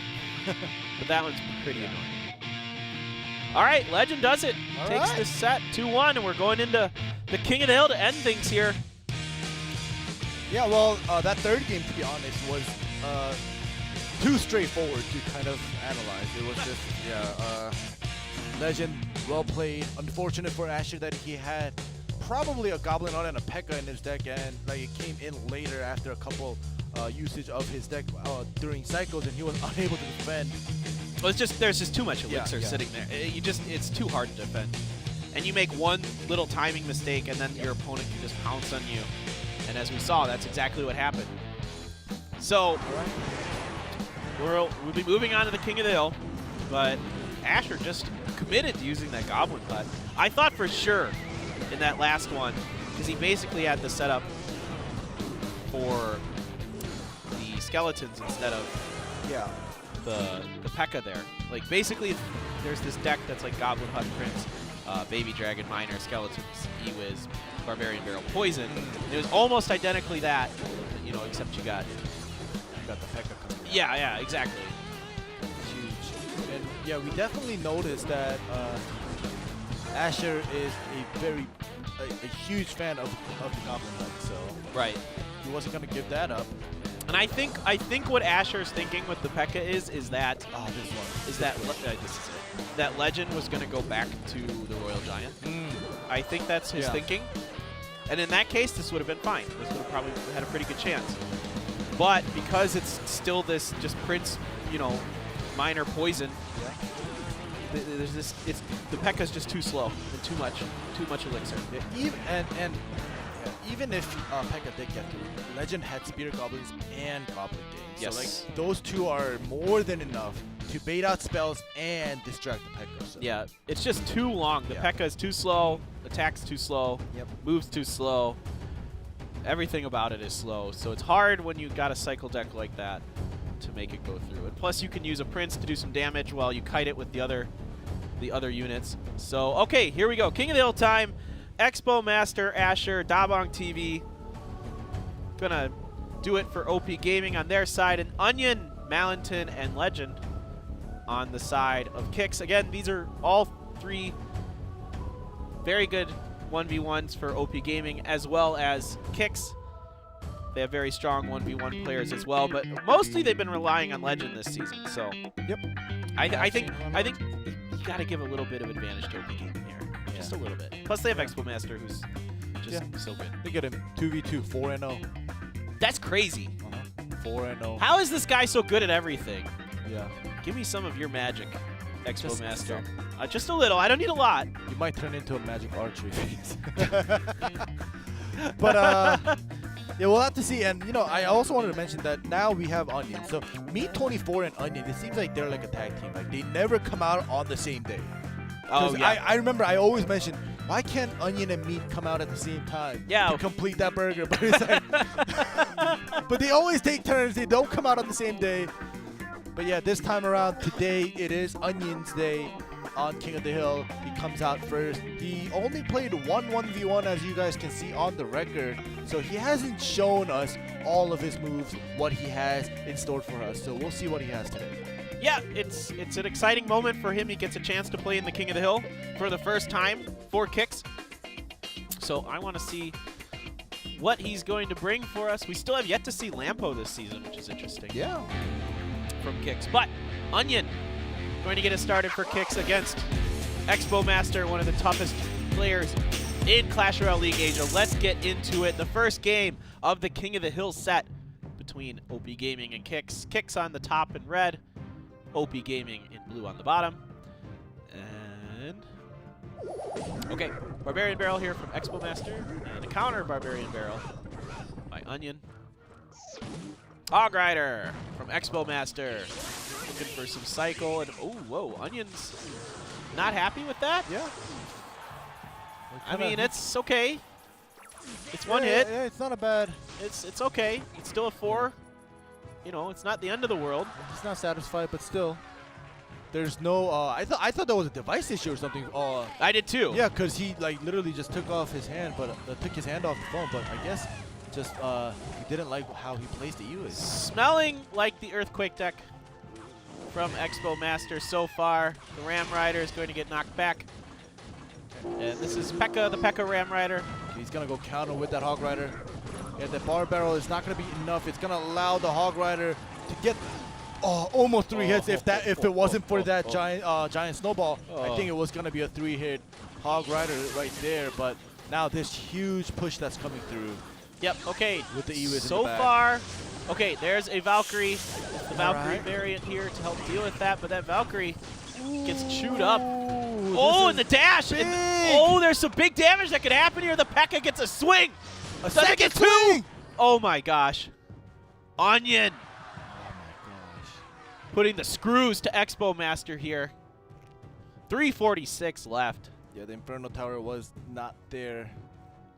Oh my goodness. Oh jeez, that was huge for Expo Master. Today, I think is the day of the upsets, where all the 1v1 players that we think could have won or should have won are always losing today. And that Ram Rider too, and the Baby Dragon. Oh my gosh, the pressure on both sides. Wow, it's humongous. Yeah, Expo Master just has to take that damage from that Baby Dragon. He doesn't want to waste any unnecessary elixir. There, he's already down, so he's got to find a way to make a push work. I think he might try for it. Yeah, I thought he was going to do that.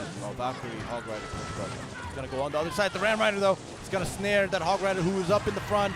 Yep. And that keeps the Hog Rider from getting any damage in. The Ram Rider does get taken down as well, though. So pretty even exchange there between the two players. The Valkyrie in the front of all this with some bats as well, and the Hog Rider is committing. Ewiz comes down to get out those bats out of the way. Ooh, this is actually pretty big with 3 archers still alive. Oh, but the Barbarian Barrel takes them down. I mean, it's pretty much, oh, he's not going to get it quite in time. Just not enough damage. That was, Expo Master definitely didn't give up until the end. He actually got a pretty good push in there with the Valkyrie and the Hog Rider connecting and had 3 archers alive, but wow, Onion getting that win, getting rid of one of the stronger players on OP Gaming right off the bat. Better believe it. That is a big, big win for Kicks there. That really sets them up nicely to possibly win this King of the Hill set. Now that being said, nobody else on OP Gaming is a slouch. Asher is quite good. Dabong TV is, you know, one of our most veteran players in this league. He can absolutely turn the tables here. We've seen him do a 3-0 in previous seasons of Clash Royale League Asia in King of the Hills. But this moment right here, the P.E.K.K.A, too many swings. That hurts. Yikes. Yeah, that's just too much. The Ram Rider finishes it all up. Nothing really useful to Earthquake. That's another problem when you're bringing this Earthquake deck, is there's nothing great to Earthquake. And, well, it's nice to have that damage, I guess. Not really. Not really. You want to get the most value out of it, and without any buildings being put down, to kind of cycle through it with the Earthquake, you don't want to just use it when there's nothing. Oh, you don't? Oh, yeah, I don't. That's why, like, we see oftentimes where, you know, when a player brings out Earthquake and the opponent never puts down a building, nearly when the game is over, the player with the Earthquake just uses it. It starts using it because now he knows, all right, there's no building, or even if he has a building, he's not gonna put it down. He just uses it for damage, but it's not good enough. Not good enough. No. But no. Asher is back. And it's pretty unlikely that there was a building in Onion's deck there. That's very unlikely that last card was in. It could have been an Inferno Tower or Inferno Dragon. Yeah, but that's really heavy. Yeah, maybe an Inferno Dragon. But either way, we will never know. But here we go, Onion coming out. He hasn't played. You saw his record only one time in that 1v1. I lost to some dude on the ladder today playing Inferno Tower, Sparky, P.E.K.K.A, and then something else heavy that I can't remember. And I was just like, this actually works. All right. Game number 2 of the King of the Hill. Onion versus Asher. This is a big moment here for Asher. He lost in the 1v1. See if he can turn it around here in our King of the Hill set. Of course, Dark Prince, and once again, Mega Minion being banned. Just exchanging Barbarian Barrels. Minions coming down here for Onion as well as Asher. Wow. Yep. That's definitely a wow moment. Are we getting a mirror deck here? Do they both think like they both are doing the same thing? I was gonna say if Asher puts down the Ewiz, I'm just gonna wow it. Might not have had it this cycle. Might still actually be there. The Bandit and the Battle Ram. You can definitely expect it. Okay, these are not the same. Definitely. Yeah, they're definitely not the same deck. And since it's Asher, I'm still gonna expect whatever deck he pulls out. Like this could still be a Goblin Hut. Yeah, exactly. You know, where's the Goblin Hut? He just seems really committed to playing that today. Nothing significant done yet. They're both taking their time. Get the perfect timing. Yep, just waiting for the elixir to build up. And then we're going to then leak. Just a zap there from Onion. The minions cycled out for Asher. So both of these players are being very hesitant to show us what's up their sleeve. They're going to take it easy. Usually, you know, like we oftentimes see both players leak until like close to a minute mark. Sometimes, yeah. Yeah. So just thinking about that, you know, they're not really ready to show up all their cards. They want to wait. do the chip damage until they're actually willing to commit. Right. And I mean, most likely Onion's holding a a large unit behind this.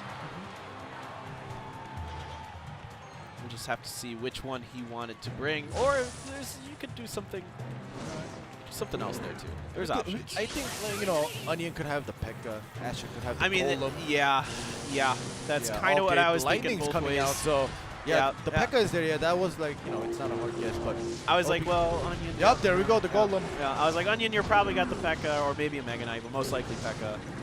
Here we go. Okay. Push on the right is getting a little bit of damage maybe here. Push on the right side is not looking great, but the P.E.K.K.A. meeting the Golem is also not a great idea. The Golem is really hurt. And the Electro Wizard is going to slow that up even more. Pops, and the P.E.K.K.A. will end up dying, but still gets a swing onto that Golemite. Yeah, the Golemite, its explosion damage, its death damage does get onto top left tower. Now we're switching sides here. Oh, the Bandit charge, but that gets taken out by the guards. The P.E.K.K.A. will tank. Yep. That Battle Ram wants to get through, but it cannot. The Zap allows that Barbarian to get a swing in there. A couple more coming in, but the Baby Dragon able to clean all that up. Bandit on the other side. Onion is keeping Asher busy on the left and the right. But Onion, he's doing really well. He's up just a little bit. Just a tiny little bit. But if Asher continues to focus, but this time he's gonna pull the P.E.K.K.A. to the right side. Chase the Golem. Chase the Golem. Chase the Golem. You're in love. Here's the thing. It's so slow. Yeah. It can't catch up. They're both so slow. You got a Bandit up there, an Electro Wizard as well. Right. Here comes a Prince in behind this to try to deal with this P.E.K.K.A. But this Golem this time actually getting a pretty good value out of it, considering the P.E.K.K.A., the E-Wiz, and the Bandit was put down to defend it. Those prediction minions were great there to be ready for that P.E.K.K.A. placement. Just mowing through his health. And now you got a Baby Dragon as well that should be able to deal with all this. Trying another push with the Battle Ram and the Barbarian Barrel. Guards coming in, but that Battle Ram quickly destroyed, and the Prince as well. Baby Dragon actually does land a couple shots. In the beginning, we were talking about how Onion has that advantage. Onion did damage to both the Princess Towers a little bit, and now Asher is actually doing that in return. He has done more damage to Onion now with that one Golem push, pulling the P.E.K.K.A. all the way, getting the max value out of it, even with so many units to defend that on the top right side. Yeah, so this has got to make Asher a little wary here of these P.E.K.K.A. pushes. Oh, this time he's only got guards to defend. Whoa, is that Battle Ram going to get through? I couldn't tell if it got the charge damage for sure or not, but plenty of damage came through regardless. I think it did get the charge damage. Or the Barbarian, one of the Barbarian actually was landing, and the defensive Golem, and then the counter Battle Ram on the other side. Forced to use the Snowball to back it off. That will prevent the charge damage from coming through. But now you've got the Prince Golem push, the Baby Dragon on the right-hand side. The Golem will get split up, but if one of those Golemites can get in, no! The P.E.K.K.A. is able to clean all that up with the help of the minions and the others. Oh, all right. You do not want to have to use a Battle Ram to defend if you can help it. Yeah. The Baby Dragon is very healthy, and the Prince on the left as well. All right, so the E-Wiz takes the Prince, but and then a Lightning as well. Oh my gosh. So now, oh gosh, one Lightning, one Lightning. He's not quite 2 snowballs away. Poison in. All right, he's just gonna wait.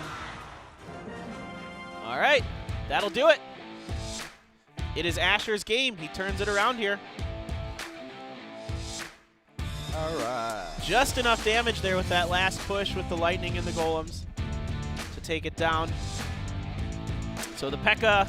not quite able to get it done for Onion. I think the big moment in that game was when that P.E.K.K.A. got kited by that Golem. Dragged all the way back over to the other side, and it doesn't even get to get a swing in. Yeah. So it makes it really hard to, bridge spam that P.E.K.K.A. Yeah, that Golem kite was, in fact, the reason that Asher was able to actually change the lane from left, because Asher in the beginning was focusing only on the left side, whereas Onion was splitting his pushes, and then with that kite that you just mentioned, just created another opening for Asher to just go wherever he was comfortable. And even at the end, when he did that small, tiny split push with the Prince, and the Baby Dragon with very healthy HP landing on that Princess Tower, wow, was able to just give Asher the win. That game didn't feel as long as it went. Yeah. When it was ending, I was like, really? We're done already? This doesn't feel like we went the full course of this. All right, well, Asher has to go up against Malinton next, and Malinton in his King of the Hills is 1-2. He beat King Zone's July, and he has lost to Kota from Ponos and Nuri from King Zone. I saw Nuri and Malinton friended each other on Twitter, so after that loss. So no hard feelings there between the two. All right. Well, we'll have to see what Malinton decides to bring out. He hasn't played any 1v1s, but yeah, he has participated in many of the King of the Hills. You can see his record. It's not too bad. It's not positive, but he does have the experience in that 1v1. So we will see if he can defeat Asher to bring Dabong TV out from OP Gaming, or will Asher just continue on his winning streak? Because Asher, he definitely wants to beat Malinton to get revenge on Legend, who is waiting in that third place spot. Absolutely. Yeah. You want to just come in here as Asher and be like, all right, I'm sorry I lost the 1v1, guys. I'm gonna all kill here. Yeah. Take this King of the Hill. That would feels good, man. You can That do is that. a feels good man moment. Yeah, definitely. Well, we don't get to see much 1v1 from Malinton, so really exciting stuff here for him. Let's see if he can take down Asher and prevent that revenge match between him and Legend. This is game number 3 of our King of the Hill set. 1-1 right now in this set, so it's all tied up. We might go the distance again to game 5. Like we were saying, both these teams have a lot of really good 1v1 players as well. And Bandit for days.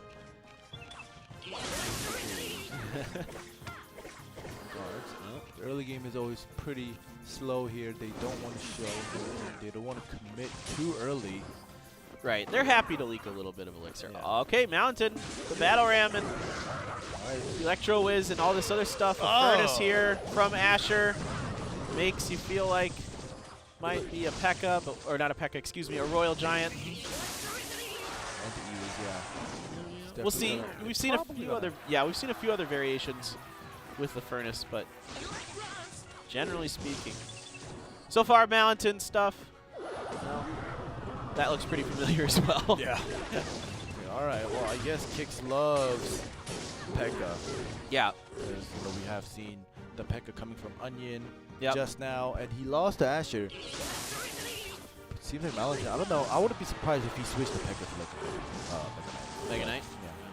Because we have seen that come out from time to time. You know, we're thinking in our heads, all right, this is the P.E.K.K.A deck. Yeah. But then, like, you know, a Mega Knight starts to jump out. Yeah. And if this is in fact the Royal Giant deck from Asher, either of those is actually fine. P.E.K.K.A's maybe P.E.K.K.A would have been better. I think, yeah, it's definitely better. But it's not. I mean, it is better. But it's not the end of the world if you have Mega Knight instead. But this, oh my gosh, this Baby Dragon is just going to chew through this. Asher just conceding that damage there. This is what Asher did to Onion last game. True. Yeah, that healthy Baby Dragon just doing the damage, connecting to the Princess Tower. He's good at coming back from taking a lot of early damage. We've seen him do that a couple times here today. So he knows how to like change it up to find ways to get damage done in, you know, ways that you don't necessarily think he can initially because he's losing, and then he finds a way. Flying Machine here. Okay, well, now you've got some question marks as to what's going on here on the back end of Asher's deck. Where's the Goblin? All right. It is a Royal Giant. It is a Royal Giant. Okay. And the P.E.K.K.A, okay. That's fine. Makes sense. And this Royal Giant still gets 2 hits. Still gets 2 hits, Yeah. but now you've got a beefy push, and you have a split push on the right. This is the problem, right? The Battle Ram will come into the Furnace, but now they're going to take that out. Okay, just in time with that Barbarian Barrel to kite that P.E.K.K.A, though. What happens? 1 Barbarian Barrel. Yep. And then just you got to pull the P.E.K.K.A and 2 Barbarians. Yep. But the great guard placement there eliminates that Barbarian and the Bandit. So That's a nice exchange for Asher there.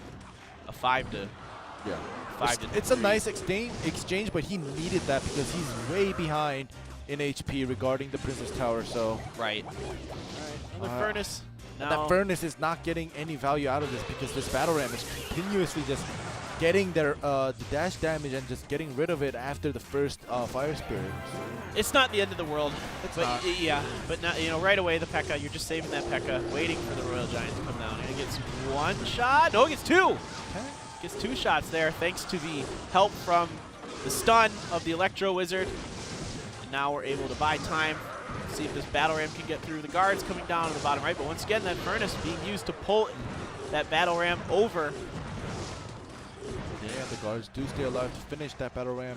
Barbarians and the Flying Machine. Oh, I was going to say it's going to connect 1 shot, but the Baby Dragon comes out. Thanks that. All right, counter Barbarian. Ooh, okay, the U is had to be put down on the right side. Usually, we've seen Asher put it down behind the Royal Giant, but this time it was a little bit risky to put the EWIZ down, or save the EWIZ rather, for that Royal Giant push on the left. Yep, placing that Flying Machine just at the right spot, so hopefully it is out of the... There you go. Takes out that Baby Dragon, and because it's so far on the left, the Baby Dragon splash damage does not affect it. Fireball at the end of all this. I was just about to say, most likely Asher is about to run probably a Fireball at the back end. Spells, trying to get some extra damage in. A Bandit and a P.E.K.K.A. chew through a Royal Giant. It still gets 1 shot, though. Now it's pretty evened up. We're down to about 1:10 left. All right, the EWIZ to slow things down. He wants Fire Spirits to come out 1 more time, but the Barbarian Barrel gets rid of it. And now we have 3 Barbarians causing trouble on the right side. Ooh. Just not quite able to get one. Close, but no cigar. Oh, Baby Dragon here, and an Electro Wiz will eliminate that Flying Machine. Battle Ram coming down on the right again, but Asher has all the elixirs right now.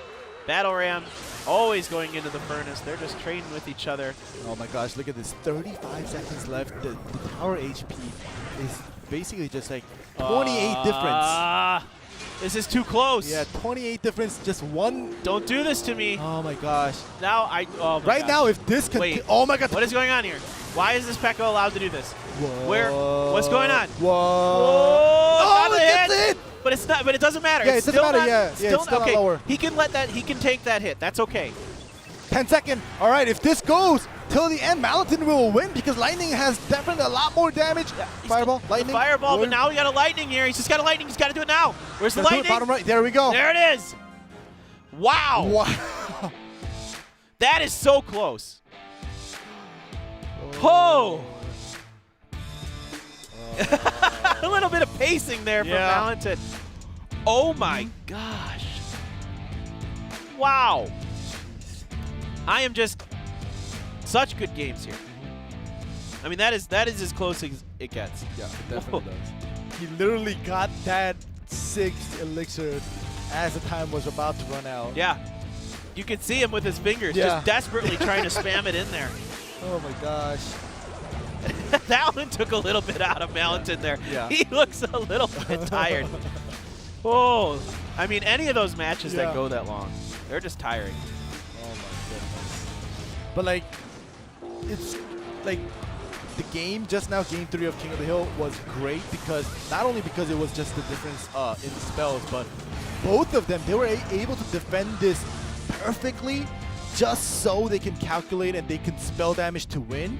It's just, you know, unfortunately Asher had the Fireball when Malatin had the Lightning, but up until that moment where they both used their spells at the end, they were able to perfectly defend their Princess Towers, so it didn't take any more damage. Yep. So, oh my gosh, it had to take a lot out of Malatin. I wouldn't be, like, I'm not gonna predict Malatin's loss here against Dabong TV, but I wouldn't be surprised if Malatin is already worn out to go up against Dabong TV after that game. And Dabong's, he's really good. Yeah. And he's one of the oldest players. I think he's the oldest player in Clash Royale League Asia. But this guy is really, really good. Been around for forever. He's come up clutch in various circumstances. He could absolutely do it here.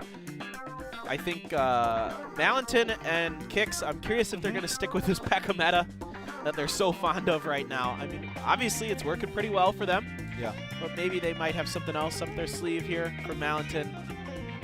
Dabong, well, he could definitely play anything he wants. He's really, really good. So, big moment here. Dabong TV, game number 4.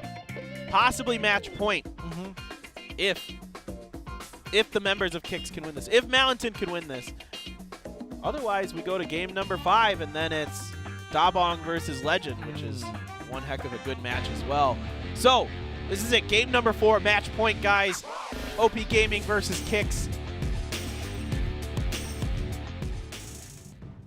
All right. I'm excited for this. Where are we going? You are. All right, Ice Spirit.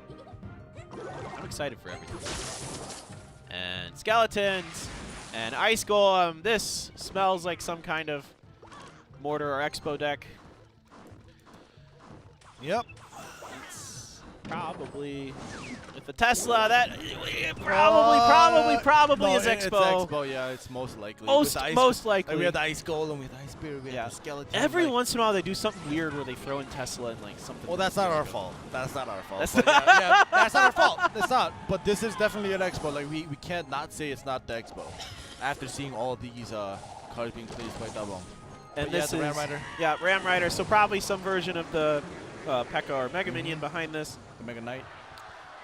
You said Yes, Mega Mega Knight. Mega Minion is banned. Uh-huh. Mega Knight is the card I want. There it is. All right. There, see? Ha, I summoned it. And the Bandit in the back to get rid of whatever it's put down. Okay, so here's it's what's gonna, weird. Yeah. Look at this. This is what I'm saying. They do this weird stuff to us where they're like, yeah, we're definitely going to play Expo. Yeah. And there's an Okay. Elixir Collector? Is this going to Okay. be... Is this going to be a Three Musketeers? Okay. No, it can't be. It can't be. Why no, else? no, it's Expo. Is there an Expo variant that has Elixir I don't know. Collector in it? I wouldn't be like 3 buildings. I'm telling you. I mean, it could be. Yeah. Now I'm like super intrigued. Okay, it is Expo. Yeah. Okay. I'm telling you, it's Expo. Okay.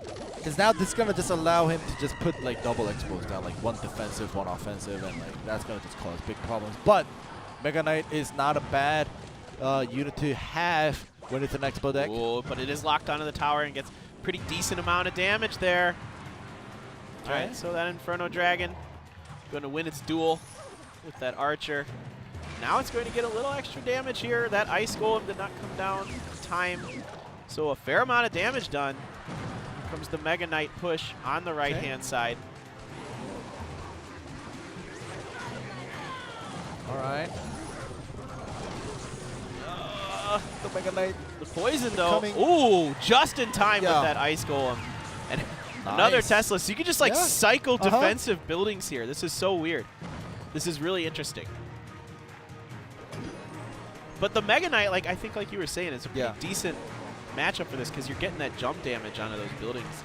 You know, even if you get the Ice Golem in front of it. Well, like the thing is, like the bad thing is, like if Dabong TV doesn't make any mistake with the cheap units, then he could definitely make the Mega Knight dumb. Right. Like the P.E.K.K.A.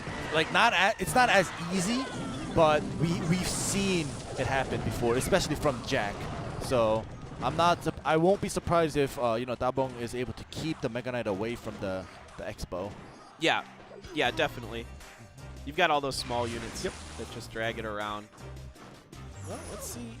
He's content to just keep trying to get that Mega Knight to go on in there. This time the Ram Rider behind it locks on. But this, like, even though the Ram Rider's gone basically full health. Ice Spirit comes in. There's still poison down. Another Tesla, very quick there to drag the Ram Rider back. But you have to notice, right now it's overtime, and Dabong definitely, he has no cycle damage regarding spells, whereas Valentin has been doing damage. Like, the Mega Knight is basically just there to just buy time, and if he gets to destroy the Expo, it's a good thing, but Valentin has been doing the cycle spell damage with the poison and the zaps as well, so if this continues, Valentin will have the upper hand. He may just get the victory here. Dabong has to make the Expo connect to the Princess Tower. If that's not the case, there's no win condition for him.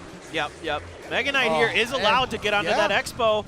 The Barb Barrel comes in as well. That's a lot of dead towers. The jump, just enough damage from the Princess Tower.